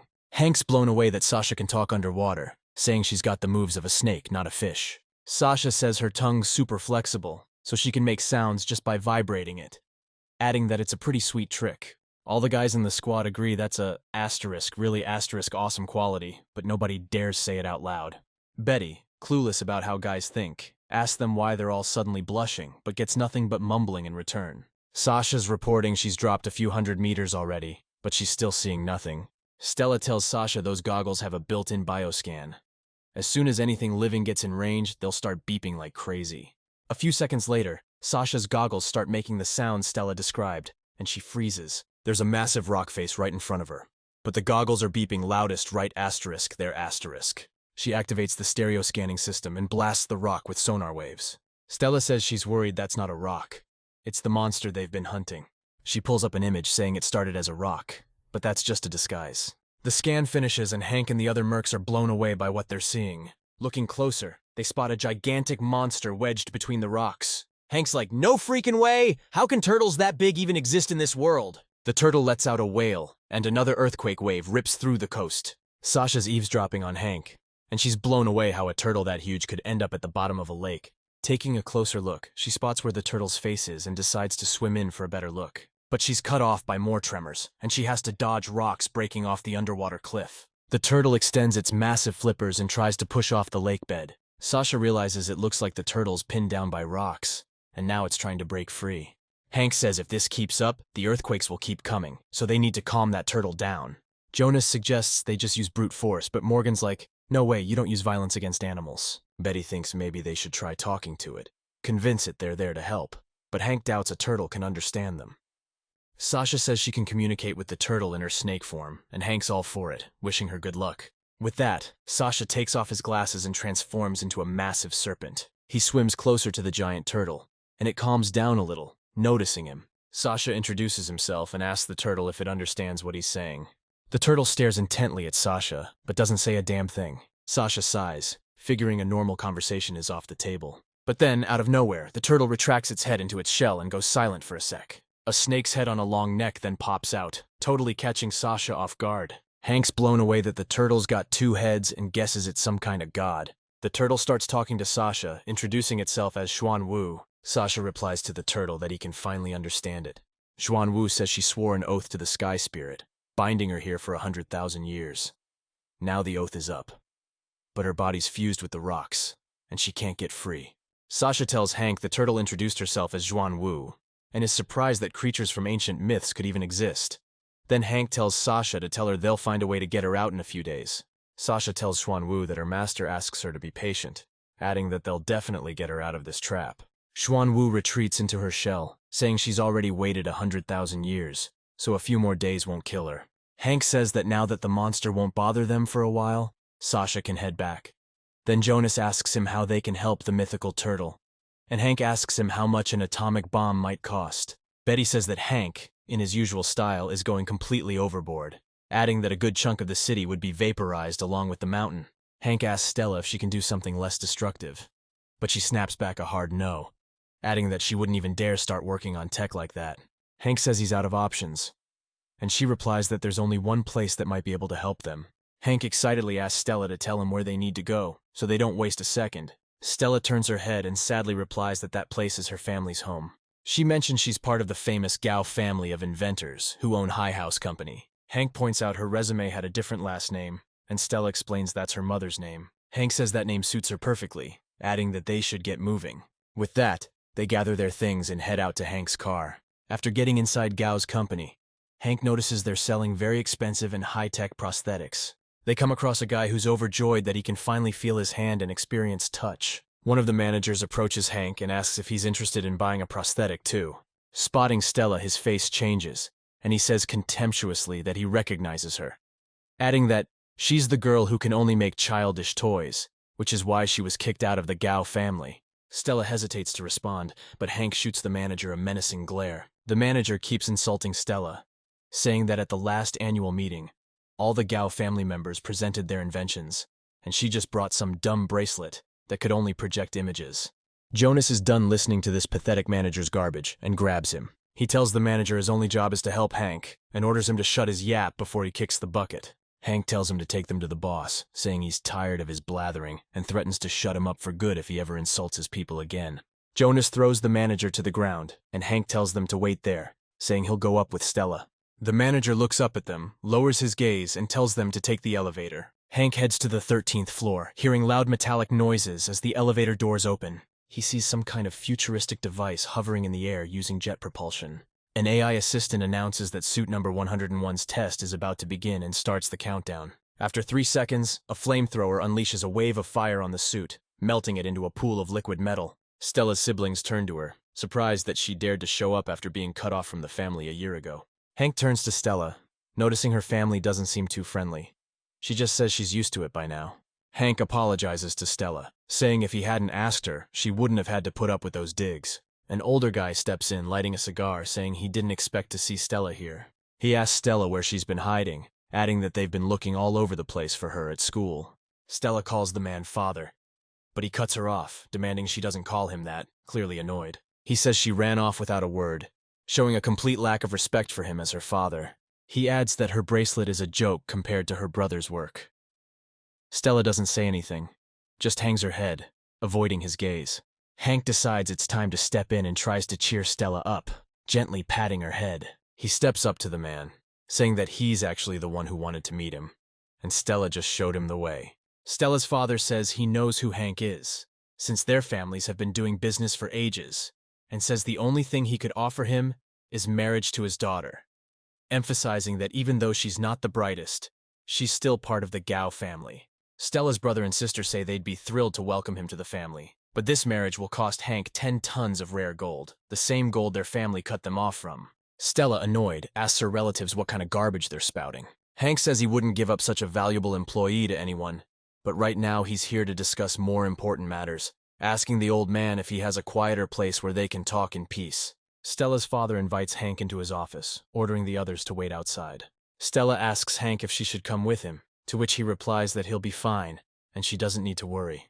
Hank and Uncle Gao enter the office, after which the uncle decides to get comfortable, taking off his shoes. He puts his feet up on the desk and tells Hank to get down to business, asking what brought him all the way out here. Hank says he's looking to acquire a weapon that can level a mountain and asks if Uncle Gao has anything like that. Stella's father says a task like that must be for something truly monumental and warns Hank not to drag his family into this mess, to which Hank replies that he wouldn't dream of it. Hank adds that he just wants to know if Uncle Gao has such a weapon, emphasizing that he'll take full responsibility for whatever happens. Stella's dad smirks and hits some kind of button on his cybernetic arm. He says he's got this weapon, and he's always wanted to finish it, but he kept giving up halfway through. The blinds in Uncle Gao's office open, and he continues, saying the only reason he couldn't finish it was because he didn't have the right power source. Hank examines the weapon closely, amazed by its size and the power it must pack. Uncle Gao says this electromagnetic cannon fires compressed energy and has insane throughput, but the only downside is the ridiculously high power consumption, making it unusable. Stella's dad says the weapon's been sitting around for ages, so if Hank can find a power source big enough, he'll give it to him for free. He adds that he's read a lot of legends about a type of energy produced by a massive explosion wandering through the stars, but it's supposedly impossible to find. Hank thinks about Uncle Gao's words, and suddenly, an idea hits him. He jumps up from his chair, and Uncle Gao looks at him questioningly, wondering what got him so worked up. Hank confirms the terms of the deal with Stella's dad, asking if he's absolutely sure he'll give him the cannon for free if he meets the conditions. Uncle Gao said he made himself perfectly clear, adding that if he ever finds a suitable power source, he can come here any time. Hank says his fiancée is waiting in the car, adding that he'll go get her and show us something pretty cool. A little later, Betty shows up in the office and asks Hank what he wanted her for. Hank introduces his fiancée to Stella's father, and Betty greets him respectfully. Stella's father greets Betty and asks Hank what he wanted to show him, but then he glances at Betty's neck and freezes, totally shocked. He's staring at that necklace, the one that went for 100 million won at auction, and realizes it might just be the power source. Hank confirms Stella's father's suspicions, saying it's really no big surprise. Uncle Gao drops his cigar and says, stunned, that there's just no way. He yells, completely devastated, that the universe is just messing with him. He's saying he spent a fortune and a ton of time looking, but couldn't find even a speck of it. Uncle Gao's claiming this necklace has enough juice to level mountains, and even a tiny piece of the crystal could power a plane for 10,000 years. Betty's asking if wearing that necklace is gonna get her killed. Stella's dad says the energy's super stable and totally safe, adding it could only blow under conditions you'd never see in real life. Then he says with it, he can build more than just a weapon, but a whole suit of armor like Iron Man.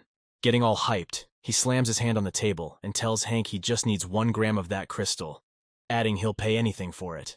Hank says his price is a sincere apology to Stella from her father and all her relatives, plus their love and support going forward. Uncle Gao wants to know why Stella's so important to Hank, adding that her inventions are just a load of ridiculous garbage. Hank says Uncle Gao's dead wrong, adding that to him she's a real treasure. With that, he transforms into a copy of Stella's dad, totally shocking the old guy. Hank tells him if he doesn't want to apologize, his copy will have to do it for him. Uncle Gao realizes he's pretty much cornered and starts chuckling to himself. A few seconds later, he's roaring with laughter, promising Hank that his request will be taken care of. Meanwhile, Stella's brother and sister are making fun of her inventions, saying there's nothing new about them. They also point out that Hank Daly used to be considered the scum of high society, then say they're a match made in heaven. Stella's had enough and punches her brother right in the jaw. The brother explodes with curses, promising Stella he'll make her pay for that. Stella's father cuts the fight short, yelling at everyone to shut their traps. The brother immediately starts whining about Stella, saying he just wanted to talk to her, and she jumped him. Stella turns around and sees her father standing right behind her. Stella's brother and sister start lying in unison, saying she attacked them for no reason, adding that all her inventions are garbage, and Stella deserves to be kicked out for good. Stella fires back, all proud, saying she ain't explaining herself and doesn't give a damn what they think of her. But instead of yelling at Stella, her dad gets down on one knee in front of her. He pauses, then says he's asking for her forgiveness. Stella's totally lost, doesn't get what's going on, and stays quiet for a sec, trying to figure it out. Stella's dad says all this happened because he got buried in work and completely forgot that you gotta treat your kids the same, and not compare them based on their skills.